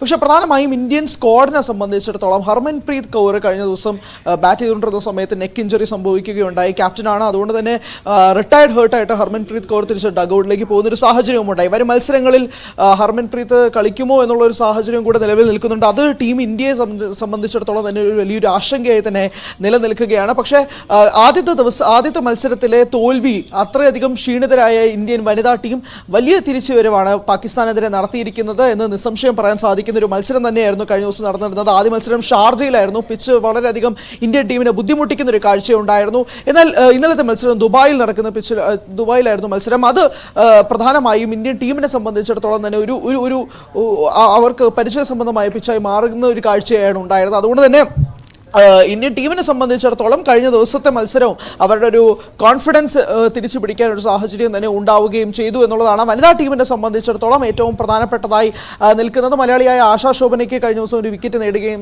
ചെയ്തു. ഇന്ത്യൻ ബൗളിംഗ് നിര അതിശക്തമായി മാറുന്ന ഒരു സാഹചര്യവും കൂടി ഉണ്ടായി. മാത്രമല്ല ആദ്യ മത്സരത്തിൽ പ്രത്യേകിച്ച് ഇന്ത്യൻ ബാറ്റിംഗ് നിരയുടെ തുടക്കം, പ്രത്യേകിച്ച് ടോപ്പ് ഓർഡർ വലിയ നിരാശയാണ് സമ്മാനിച്ചതെങ്കിൽ സ്മൃതി മന്ദനയും ഷിഫാലി വർമ്മയും ഒക്കെ നേരത്തെ തന്നെ പുറത്താവുന്ന ഒരു സാഹചര്യം ഉണ്ടായിരുന്നു. എന്നാൽ ഷെഫാലി കഴിഞ്ഞ മത്സരത്തിൽ വളരെ പതുക്കെയാണ് 35 പന്തിൽ നിന്ന് 32 പന്താണ് ഷെഫാലി നേടിയത്. അപ്പോൾ വളരെ സ്ലോ ആയിട്ട് ഷെഫാലി ഇന്നിംഗ്സ് തുടങ്ങുകയും ചെയ്തു. അത് ഇന്ത്യൻ ടീമിനെ സംബന്ധിച്ച് ഗുണകരമായി മാറുകയും ചെയ്യുന്നൊരു സാഹചര്യം ഉണ്ടായി. അതുകൊണ്ട് തന്നെ ഇന്ത്യൻ സെമി ഫൈനൽ സാധ്യതകൾ ഇപ്പോഴും മങ്ങിയിട്ടില്ല. ടേബിളിൽ 5 പേരിലുള്ള സ്ഥാനത്ത് 4ാം സ്ഥാനത്താണ് ഇന്ത്യ. അതൊരു നിരാശയാണെങ്കിൽ പോലും വരും മത്സരങ്ങൾ തീർച്ചയായും ഇന്ത്യക്ക് ഗുണകരമായി മാറ്റാനൊരു സാഹചര്യം തന്നെയാണ് നിലനിൽക്കുന്നത്. എന്നാൽ ഇന്ത്യൻ പുരുഷ ക്രിക്കറ്റ് ടീമിനെ സംബന്ധിച്ചിടത്തോളം വരികയാണെങ്കിൽ ഇന്ത്യ ബംഗ്ലാദേശ് ആദ്യ T20 മത്സരമാണ് കഴിഞ്ഞ ദിവസം നടന്നിരുന്നത്. ഇന്ത്യക്ക് അനായാസമായ ഒരു വിജയം സമ്മാനിക്കാൻ സാധിക്കുകയും ചെയ്തു എന്നുള്ളതാണ്. പ്രത്യേകിച്ച് എടുത്തു നോക്കുകയാണെങ്കിൽ 49 പന്തുകൾ ബാക്കി നിർത്തിക്കൊണ്ടാണ് ഇന്ത്യൻ ടീം ജയം ഉറപ്പിച്ചത്. പ്രധാനമായും ആദ്യത്തെ 2 ടെസ്റ്റ് മത്സരങ്ങൾ ഇന്ത്യ വിജയിക്കുകയും ചെയ്തു. ആ ഒരു ശക്തിയോടുകൂടി തന്നെയാണ് ബംഗ്ലാദേശിന് 2020 മത്സരത്തിലേക്ക് വരുന്നത്. അപ്പോൾ ആ ഒരു മത്സരം പ്രത്യേകിച്ച് ഇന്ത്യ വരുതിയിലാക്കുകയാണ് ചെയ്തത്. സഞ്ജു ഓപ്പണറായിട്ടാണ് ഇറങ്ങിയിരുന്നത്. 29 റൺസ് സഞ്ജുവിന് നേടാൻ സാധിച്ചു എന്നുള്ളതാണ്. പക്ഷേ അവസാന നിമിഷം വിക്കറ്റ് നഷ്ടപ്പെടുത്തുകയും ചെയ്തു. അതൊരു നിരാശയായി മാറി. പക്ഷേ അനാവശ്യമായ ഒരു ഷോട്ടിൽ സഞ്ജു ഔട്ടാവുന്ന ഒരു സാഹചര്യം കൂടി ഉണ്ടായിരുന്നു. പക്ഷേ ഇന്ത്യൻ ടീമിനെ സംബന്ധിച്ചിടത്തോളം സൂര്യകുമാർ യാദവിന്റെ ക്യാപ്റ്റൻസിയിൽ ഒരു മികച്ച രീതിയിൽ തന്നെ കഴിഞ്ഞ ദിവസം പെർഫോം ചെയ്യാൻ സാധിച്ചു എന്നുള്ളതാണ്. അർഷദീപിന് 3 വിക്കറ്റുകൾ നേടാൻ സാധിച്ചു. 127 റൺസിന് ബംഗ്ലാദേശിനെ ഓൾ ഔട്ട് ആക്കുന്ന ഒരു സാഹചര്യമായിരുന്നു. 19.5 ഓവറിൽ 127 റൺസിന് ബംഗ്ലാദേശിനെ ഇന്ത്യൻ ടീം ഓൾ ഔട്ട് ആക്കുകയായിരുന്നു. അതിനുശേഷം ഇന്ത്യൻ ബാറ്റിംഗ് നിര അതിശക്തമായി തന്നെ തുടരുകയും ചെയ്യുകയായിരുന്നു. സഞ്ജുവും ആയിരുന്നു ഓപ്പണിംഗ്. സഞ്ജുവും അഭിഷേക് ശർമ്മയും ഓപ്പണിംഗ് നിരയിൽ എത്തി. അതിനുശേഷം ഒരു മികച്ച സ്റ്റാർട്ട് ഇന്ത്യക്ക് നൽകുകയും ചെയ്തു. അനാവശ്യമായ അഭിഷേക് ശർമ്മയുടെ റൺ ഔട്ട് ഉണ്ടായിരുന്നു. അതിനുശേഷമാണ് സൂര്യകുമാർ യാദവും സഞ്ജുവും ചേർന്ന് ഒരു മികച്ച പാർട്ട്ണർഷിപ്പ് ഉണ്ടാക്കുന്നത്. സൂര്യകുമാർ യാദവിന്റെ ഒരു മികച്ച ഇന്നിംഗ്സ് തന്നെ, ഒരു ക്യാപ്റ്റൻസ് ഇന്നിംഗ്സ് തന്നെയായിരുന്നു കഴിഞ്ഞ ദിവസം നമ്മൾ സാക്ഷ്യം വഹിച്ചത്. അതിനുശേഷം ഹാർദിക് പാണ്ഡ്യ വരുന്നു, ഇന്നിംഗ്സ് അവസാനിപ്പിക്കുകയായിരുന്നു ചെയ്തത്. നിതീഷ് കുമാർ റെഡ്ഡിയുടെ ആദ്യ T20 മത്സരം കൂടിയായിരുന്നു കഴിഞ്ഞ ദിവസം അരങ്ങേറിയിരുന്നത്. ഹാർദിക് പാണ്ഡ്യയുടെ പ്രധാനമായും ഇന്നലത്തെ മത്സരത്തിലെ ഏറ്റവും പ്രധാനപ്പെട്ട ഹൈലൈറ്റ് ഹാർദിക് പാണ്ഡ്യയുടെ ഒരു ഊപ്പർ കട്ട് ഷോട്ടായിരുന്നു. പ്രത്യേകിച്ച് നോ ലുക്ക് രീതിയിൽ ഒരു സ്വാഗ് എന്ന രീതിയിൽ തന്നെ ഹാർദിക് പാണ്ഡ്യയുടെ ഷോട്ട് ഇപ്പോൾ സോഷ്യൽ മീഡിയയിൽ വൈറലായിക്കൊണ്ടിരിക്കുകയാണ്. അപ്പോൾ ആദ്യത്തെ T20 മത്സരം ഇന്ത്യ മികച്ച രീതിയിൽ തന്നെ സ്വന്തമാക്കുന്നു. അതിനുശേഷം മറ്റന്നാളാണ് 2ാം T20 മത്സരം നടക്കുന്നത്. അതോടെ തന്നെ ആ സീരീസ് ഹോൾഡ് ചെയ്യുക എന്നുള്ളൊരു രീതിയിൽ തന്നെയാണ് ഇന്ത്യൻ പുരുഷ ടീമിനെ സംബന്ധിച്ചിടത്തോളം ഏറ്റവും പ്രധാനപ്പെട്ട ഒരു കാര്യം. സഞ്ജുവിന്റെ ഒരു ഫോം. ശരി ഹരി, അതൊക്കെയാണ് കായിക വാർത്തകൾ. ഹരി ഇങ്ങനെ പറഞ്ഞുകൊണ്ടേയിരിക്കുകയാണ്. നമുക്ക് സിനിമാ വാർത്തകൾ കൂടി പ്രേക്ഷകരിലേക്ക് എത്തിക്കണം. ഹരി, ഈ ഒരാഴ്ചയുടെ തുടക്കമാണ്. കഴിഞ്ഞ വെള്ളിയാഴ്ച ഇറങ്ങിയ സിനിമകൾ ഏതൊക്കെയാണ്? ഈ വെള്ളിയാഴ്ച ഇനി വരാനിരിക്കുന്ന സിനിമകൾ എന്തൊക്കെയാണ്? അശ്വതി, കഴിഞ്ഞ വെള്ളിയാഴ്ച കുറച്ചധികം സിനിമകൾ റിലീസ് ചെയ്തിരുന്നു. പക്ഷേ നമുക്കിപ്പോൾ ഒരു ട്രെൻഡായി മാറിക്കൊണ്ടിരിക്കുന്നത് റീ റിലീസിങ്ങുകളാണ്. കഴിഞ്ഞ ഒക്ടോബർ 4-ാം തീയതി, അതായത് കഴിഞ്ഞ വെള്ളിയാഴ്ച റിലീസായ പാലേരി മാണിക്യം എന്ന സിനിമയ്ക്ക് പക്ഷേ അത്രയധികം നല്ല വാർത്തയല്ല വരുന്നത്. കാരണം സാധാരണയായി റീ റിലീസ് ചെയ്ത സിനിമകളൊക്കെ തന്നെ വലിയ വിജയമായി തിയേറ്ററുകളിൽ മാറിയിരുന്നു. ഇപ്പോൾ മണിച്ചിത്രത്താഴ് ആയിക്കോട്ടെ, ദേവദൂതനായിക്കോട്ടെ, അങ്ങനെ ഒരുപിടി സ്ഫടികമൊക്കെ തന്നെ റീ റിലീസ് ചെയ്യുന്ന ഒരു സാഹചര്യം ഉണ്ടായിരുന്നു. അതൊക്കെ തിയേറ്ററിൽ വൻ വിജയമായി മാറുകയും ചെയ്തിരുന്നു. എന്നാൽ പാലേരി മാണിക്യത്തിന് സ്ഥിതി വിപരീതമാണ്. തിയേറ്ററിൽ റിലീസായ ആദ്യ ദിവസത്തിലെ പല ഷോകളും തന്നെ ക്യാൻസൽ ചെയ്യേണ്ടി വരുന്നൊരു അവസ്ഥ വന്നിരുന്നു. ഒറ്റ ടിക്കറ്റ് പോലും വിറ്റുപോകാത്ത രീതിയിൽ പല തിയേറ്ററുകളിലും ആളൊഴിഞ്ഞൊരു അവസ്ഥയിലേക്ക് സിനിമ മാറിയിരുന്നു. മലയാള സിനിമാ ചരിത്രത്തിൽ തന്നെ റീ റിലീസ് ഘട്ടത്തിലേക്ക് മാറുന്നതിൽ ഏറ്റവും ഒരു മോശകരമായ അവസ്ഥ ചിത്രം മാറുകയും ചെയ്തു. അതോടൊപ്പം തന്നെ വരുന്ന വെള്ളിയാഴ്ച റിലീസാകാൻ പോകുന്നത് രജനീകാന്തിന്റെ ചിത്രമായ വേട്ടയ്യനാണ്. അത് വലിയ രീതിയിൽ ഒരു വർഷവും 2 മാസത്തിന് ശേഷം റിലീസാവുന്ന രജനീകാന്ത് നായകനായി എത്തുന്ന ഒരു ചിത്രവും കൂടിയാണ്. അതിന്റെ ട്രെയിലറും ഓഡിയോ ലോഞ്ചും ഒക്കെ കഴിഞ്ഞ ദിവസം നടന്നിരുന്നതാണ്. അപ്പോൾ ആ ചിത്രം തന്നെയാണ് ഈ ആഴ്ചയിൽ ഏറ്റവും പ്രധാനപ്പെട്ട റിലീസായി ഒരുങ്ങുന്നത്. രജനി, അമിതാഭ് ബച്ചൻ, ഫഹദ് ഫാസിൽ, മഞ്ജു വാര്യർ, അങ്ങനെ ഒരു വലിയ താരനിര ഒരുങ്ങുന്നു. ജയ് ഭീം എന്ന ചിത്രത്തിന് ശേഷം TG ജ്ഞാനവേൽ സംവിധാനം ചെയ്യുന്ന ചിത്രവുമാണ്. പ്രധാനമായും സൗത്ത് ഇന്ത്യൻ ബോക്സ് ഓഫീസ് കളക്ഷനിൽ തന്നെ ഏറ്റവും അധികം പ്രാധാന്യം അർഹിക്കുന്ന ഒരു സിനിമയും കൂടിയായിട്ട് വേട്ടയ്യൻ മാറുകയാണ്. അതിനിടയിൽ ഹർജിയുമായി പളനിസ്വാമി എന്ന വ്യക്തി മദ്രാസ് ഹൈക്കോടതിയെ സമീപിച്ചിട്ടുമുണ്ട്. പ്രധാനമായും എൻകൗണ്ടർ രംഗങ്ങളൊക്കെ ഒരു വലിയ രീതിയിൽ പുകഴ്ത്തുന്ന ഒരു സാഹചര്യം ചിത്രത്തിന്റെ ട്രെയിലറിലുണ്ട്. ആ സീനുകളൊക്കെ മാറ്റി നിർത്തണം എന്നാവശ്യപ്പെട്ടുകൊണ്ടാണ് അദ്ദേഹം ഹർജി സമർപ്പിച്ചിരിക്കുന്നത്. റിലീസ് തടയണമെന്നാണ് അദ്ദേഹത്തിന്റെ വാദം. പക്ഷേ അങ്ങനെ അല്ലാത്ത തന്നെ റിലീസ് 10-ാം തീയതി ആയിട്ട് മുന്നോട്ട് പോകുന്നുണ്ട്. ആദ്യത്തെ ദിവസം, കഴിഞ്ഞ ദിവസമാണ് കേരളത്തിൽ ചിത്രത്തിന്റെ ബുക്കിംഗ് ആരംഭിച്ചിരിക്കുന്നത്. ആ ബുക്കിംഗിൽ തന്നെ ആദ്യത്തെ ദിവസം തന്നെ ഷോകളൊക്കെ തന്നെ മികച്ച പ്രതികരണമാണ്, മികച്ച ബുക്കിംഗ് ആണ് ചിത്രത്തിന് ഉടനീളം തന്നെ ലഭിക്കുന്നത്. കേരളത്തിൽ ആദ്യത്തെ ദിവസത്തെ ഷോകളെല്ലാം തന്നെ ഹൗസ്ഫുള്ളായി മാറുന്ന ഒരു സാഹചര്യവും ഉണ്ടായിട്ടുണ്ട്. ഇത് തന്നെയാണ് ഈ വെള്ളിയാഴ്ച റിലീസാകാൻ പോകുന്ന ഏറ്റവും പ്രധാനപ്പെട്ട ചിത്രം. അശ്വതി, ശരി, ഹരികൃഷ്ണനാണ് സിനിമാ വിശേഷങ്ങൾ പങ്കുവെച്ചത്. എന്തായാലും വേട്ടയ്യന് നമ്മളെല്ലാം ആകാംക്ഷയോടെ ഉറ്റുനോക്കുന്ന ഒരു ചിത്രമാണ്. മഞ്ജു വാര്യരുണ്ട്, ഫഹദ് ഫാസിലുണ്ട്, അങ്ങനെ മലയാളി സാന്നിധ്യം കൊണ്ടും രജനീകാന്ത് ചിത്രം കളർഫുൾ ആണ് എന്നുള്ളതാണ്. തീർച്ചയായും. ഇനി അശ്വതി, നമ്മുടെ പരമ്പരയിലേക്ക് കടക്കുകയാണ്. വലയിൽ വീഴരുത്, സൈബർ തട്ടിപ്പിനെതിരെ ന്യൂസ് 18 പരമ്പര തുടരുന്നു.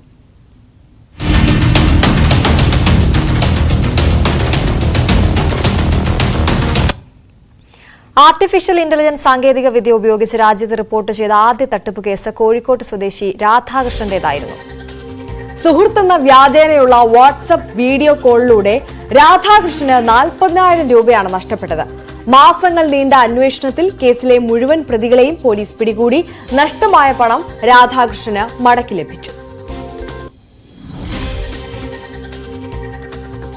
കഴിഞ്ഞ വർഷം ജൂലൈ 9-നാണ് കോൾ ഇന്ത്യ ലിമിറ്റഡിലെ റിട്ടയർഡ് സീനിയർ മാനേജരും കോഴിക്കോട് പാലാഴി സ്വദേശിയുമായ PS രാധാകൃഷ്ണന് സുഹൃത്തിൻ്റെതെന്ന പേരിൽ ഫോൺ വിളി എത്തിയത്. മുംബൈയിലെ ആശുപത്രിയിൽ ചികിത്സയിൽ കഴിയുന്ന ഭാര്യയുടെ സഹോദരിക്ക് അടിയന്തര ശസ്ത്രക്രിയയ്ക്കായി പണം ആവശ്യമുണ്ട്. മുംബൈയിലെത്തിയാൽ ഉടൻ തിരികെ നൽകാം. കോളെത്തിയത് അപരിചിത നമ്പറിൽ നിന്നായതുകൊണ്ട് തന്നെ രാധാകൃഷ്ണൻ സംശയം പ്രകടിപ്പിച്ചു. ഉടൻ സുഹൃത്തിന്റെ മുഖം വീഡിയോ കോളിലെത്തി. സുഹൃത്തിനെ ഫോണിൽ ബന്ധപ്പെട്ടപ്പോൾ താൻ പണം ആവശ്യപ്പെട്ടിട്ടില്ലെന്ന് വ്യക്തമാക്കി. Radhakrishnan, we are not in touch for a long time. ഇപ്പം നിങ്ങൾ എന്ത് പെട്ടെന്ന് ഇങ്ങനെ വിളിച്ചതെന്നുള്ള മറ്റുള്ള ഞാൻ പറഞ്ഞത് നിങ്ങളിലിപ്പോൾ നമ്മളോട് ഒരു 5 മിനിറ്റ് മുമ്പ് സംസാരിച്ചത്. ഞാൻ പറഞ്ഞു ഞാൻ നിങ്ങളോട് സംസാരിച്ചിട്ടൊന്നുമില്ല. ഞാൻ പറഞ്ഞു സംസാരിക്കുക മാത്രമല്ല, നിങ്ങൾ പറഞ്ഞ പ്രകാരം ഞാനൊരു 40,000 ട്രാൻസ്ഫർ ചെയ്തു. ആളാകെ കൂടെ പരിഭ്രമിച്ച ആൾ പറഞ്ഞു ഞാൻ നിങ്ങളോട് പൈസ ആവശ്യപ്പെടില്ല, എനിക്ക് പൈസയുടെ ആവശ്യമില്ല, ഞാനിപ്പോൾ എയർപോർട്ടിലാണ്, ഇപ്പോൾ ബോർഡിങ്ങിന് വെയിറ്റിങ്ങിലാണ്, അതുകൊണ്ട് ഞാൻ വൈകിട്ട് തിരിച്ചു വിളിക്കാം, നമുക്ക് അപ്പോൾ സംസാരിക്കാമെന്ന് പറഞ്ഞ് കട്ട് ചെയ്തു. അപ്പോൾ എനിക്ക് കാര്യം മനസ്സിലായി, ഞാൻ ശരിക്കും ഒരു സ്കാമിന്റെ ഇരയായി കഴിഞ്ഞു എന്നുള്ള കാര്യം. രാധാകൃഷ്ണന്റെ പരാതിയിൽ അന്വേഷണം ആരംഭിച്ച സൈബർ പോലീസ് തട്ടിയെടുത്ത പണം ഗുജറാത്തിലുള്ള കൗശൽ ഷായുടെ അക്കൗണ്ടിലേക്കും തുടർന്ന് ഗോവ ആസ്ഥാനമായ ഒരു ഗെയിമിംഗ് പ്ലാറ്റ്ഫോമിന്റെ ബാങ്ക് അക്കൗണ്ടിലേക്കുമാണ് പോയതെന്ന് കണ്ടെത്തി. ഗുജറാത്തും ഗോവയും കേന്ദ്രീകരിച്ച് ആഴ്ചകളോളം നടത്തിയ അന്വേഷണത്തിൽ കൗശൽ ഷായുടെ കൂട്ടാളി ഷെയ്ഖ് മുർസു അറസ്റ്റിലായി. ഇയാളിൽ നിന്ന് ലഭിച്ച വിവരത്തിന്റെ അടിസ്ഥാനത്തിൽ മഹാരാഷ്ട്ര സ്വദേശികളായ സിദ്ധേഷ് ആനന്ദ് കാർവെ, അമരീഷ് അശോക് പാട്ടീൽ എന്നിവരെ പിടികൂടി. മൊബൈൽ ഫോണുകൾ, സിം കാർഡുകൾ, ATM കാർഡുകൾ, ബാങ്ക് ചെക്ക് ബുക്കുകൾ എന്നിവയുടെ വൻ ശേഖരം പ്രതികളിൽ നിന്ന് പോലീസ് കണ്ടെടുത്തു. മറ്റൊരു സൈബർ തട്ടിപ്പുമായി ബന്ധപ്പെട്ട് തീഹാർ ജയിലിൽ കഴിഞ്ഞിരുന്ന മുഖ്യ ആസൂത്രകൻ കൗശൽ ഷായെ പിന്നീട് പോലീസ് അറസ്റ്റ് ചെയ്തു. വിരമിച്ച കേന്ദ്ര സർക്കാർ ജീവനക്കാരുടെ വാട്സാപ്പ് കൂട്ടായ്മയിൽ നുഴഞ്ഞുകയറിയും ഫേസ്ബുക്കിൽ പരതിയുമാണ് ഇരകളാക്കാനൊരുങ്ങുന്നവരുടെ വ്യക്തിഗത വിവരങ്ങൾ തട്ടിപ്പുകാർ ശേഖരിച്ചത്. കുശല പ്രശ്നങ്ങളും വീട്ടുകാര്യങ്ങളും പറഞ്ഞ് വിശ്വാസ്യത നേടിയ ശേഷമാണ് പണം ആവശ്യപ്പെടുക. നിരവധി സുഹൃത്തുക്കൾക്ക് ഇത്തരത്തിലുള്ള കോളുകൾ ലഭിച്ചിട്ടുണ്ട്. തന്റെ പേരിലും സുഹൃത്തിന് കോൾ ലഭിച്ചതായി രാധാകൃഷ്ണൻ പറയുന്നു. എനിക്ക് എൻ്റെ ഒരു ഫ്രണ്ട് പൂനെയിൽ നിന്ന് വിളിച്ചു. അയാൾ എന്നോട് പറഞ്ഞു, എൻ്റെ ഈ സ്റ്റോറി വാട്സപ്പിൽ കണ്ടതിന് ശേഷമാണ് പുള്ളി എന്നോട് പറഞ്ഞു, എനിക്ക് ഇന്നലെ നിങ്ങളുടെ കോള് വന്നിരുന്നു, രാധാകൃഷ്ണനാണ് വിളിക്കണമെന്ന് പറഞ്ഞിട്ട് അയാൾക്ക്. എന്നിട്ട് എൻ്റെ ഫാമിലി ഡീറ്റെയിൽസും ഇതിപ്പോൾ വേണുകുമാർ എനിക്ക് ചെയ്യുന്ന എൻ്റെ വാട്സപ്പിൽ കംപ്ലീറ്റ് അവരുടെ ഫോട്ടോ, അതായത് നമ്മളുടെ ആ കോൺഫിഡൻസ് പിടിച്ചെടുക്കാൻ വേണ്ടിയിട്ട് ചെയ്തതാണ്. ഇതുപോലെ തന്നെ എൻ്റെ ഫാമിലിയുടെ ഫോട്ടോ എല്ലാം വെച്ചിട്ട് അയാൾക്ക് കോള് പോയിട്ടുണ്ടായിരുന്നു. തട്ടിപ്പിലൂടെ നഷ്ടമായ പണം 6 മാസത്തിനു ശേഷം രാധാകൃഷ്ണന് മടക്കി ലഭിച്ചു. കേസിന്റെ വിചാരണ നടപടികൾ ഉടൻ ആരംഭിക്കാനുള്ള തയ്യാറെടുപ്പിലാണ് പോലീസ്. ന്യൂസ് 18 കോഴിക്കോട്. മോർണിംഗ് വൈബ്സിന്റെ സമയം ഇവിടെ പൂർണ്ണമാവുകയാണ്. ആര്യ, ഒരുപാട് വാർത്തകൾ ദിവസം നിയമസഭയുണ്ട്. പി വി അൻവർ ഇപ്പോൾ 9 മണിക്ക് വാർത്താ സമ്മേളനം നടത്തുന്നുണ്ട്. അങ്ങനെ നിരവധി സിദ്ദിഖിന് ചോദ്യം ചെയ്യലിന് ഹാജരാകുന്നു. അത്തരത്തിൽ നിരവധി വാർത്തകളുണ്ട്. എല്ലാ വാർത്തകൾക്കും ആയി ന്യൂസ് 18 പ്രേക്ഷകർ തുടരുക. എല്ലാവർക്കും നല്ലൊരു ദിവസം ഒരിക്കൽ കൂടി ആശംസിക്കുന്നു. നമസ്കാരം.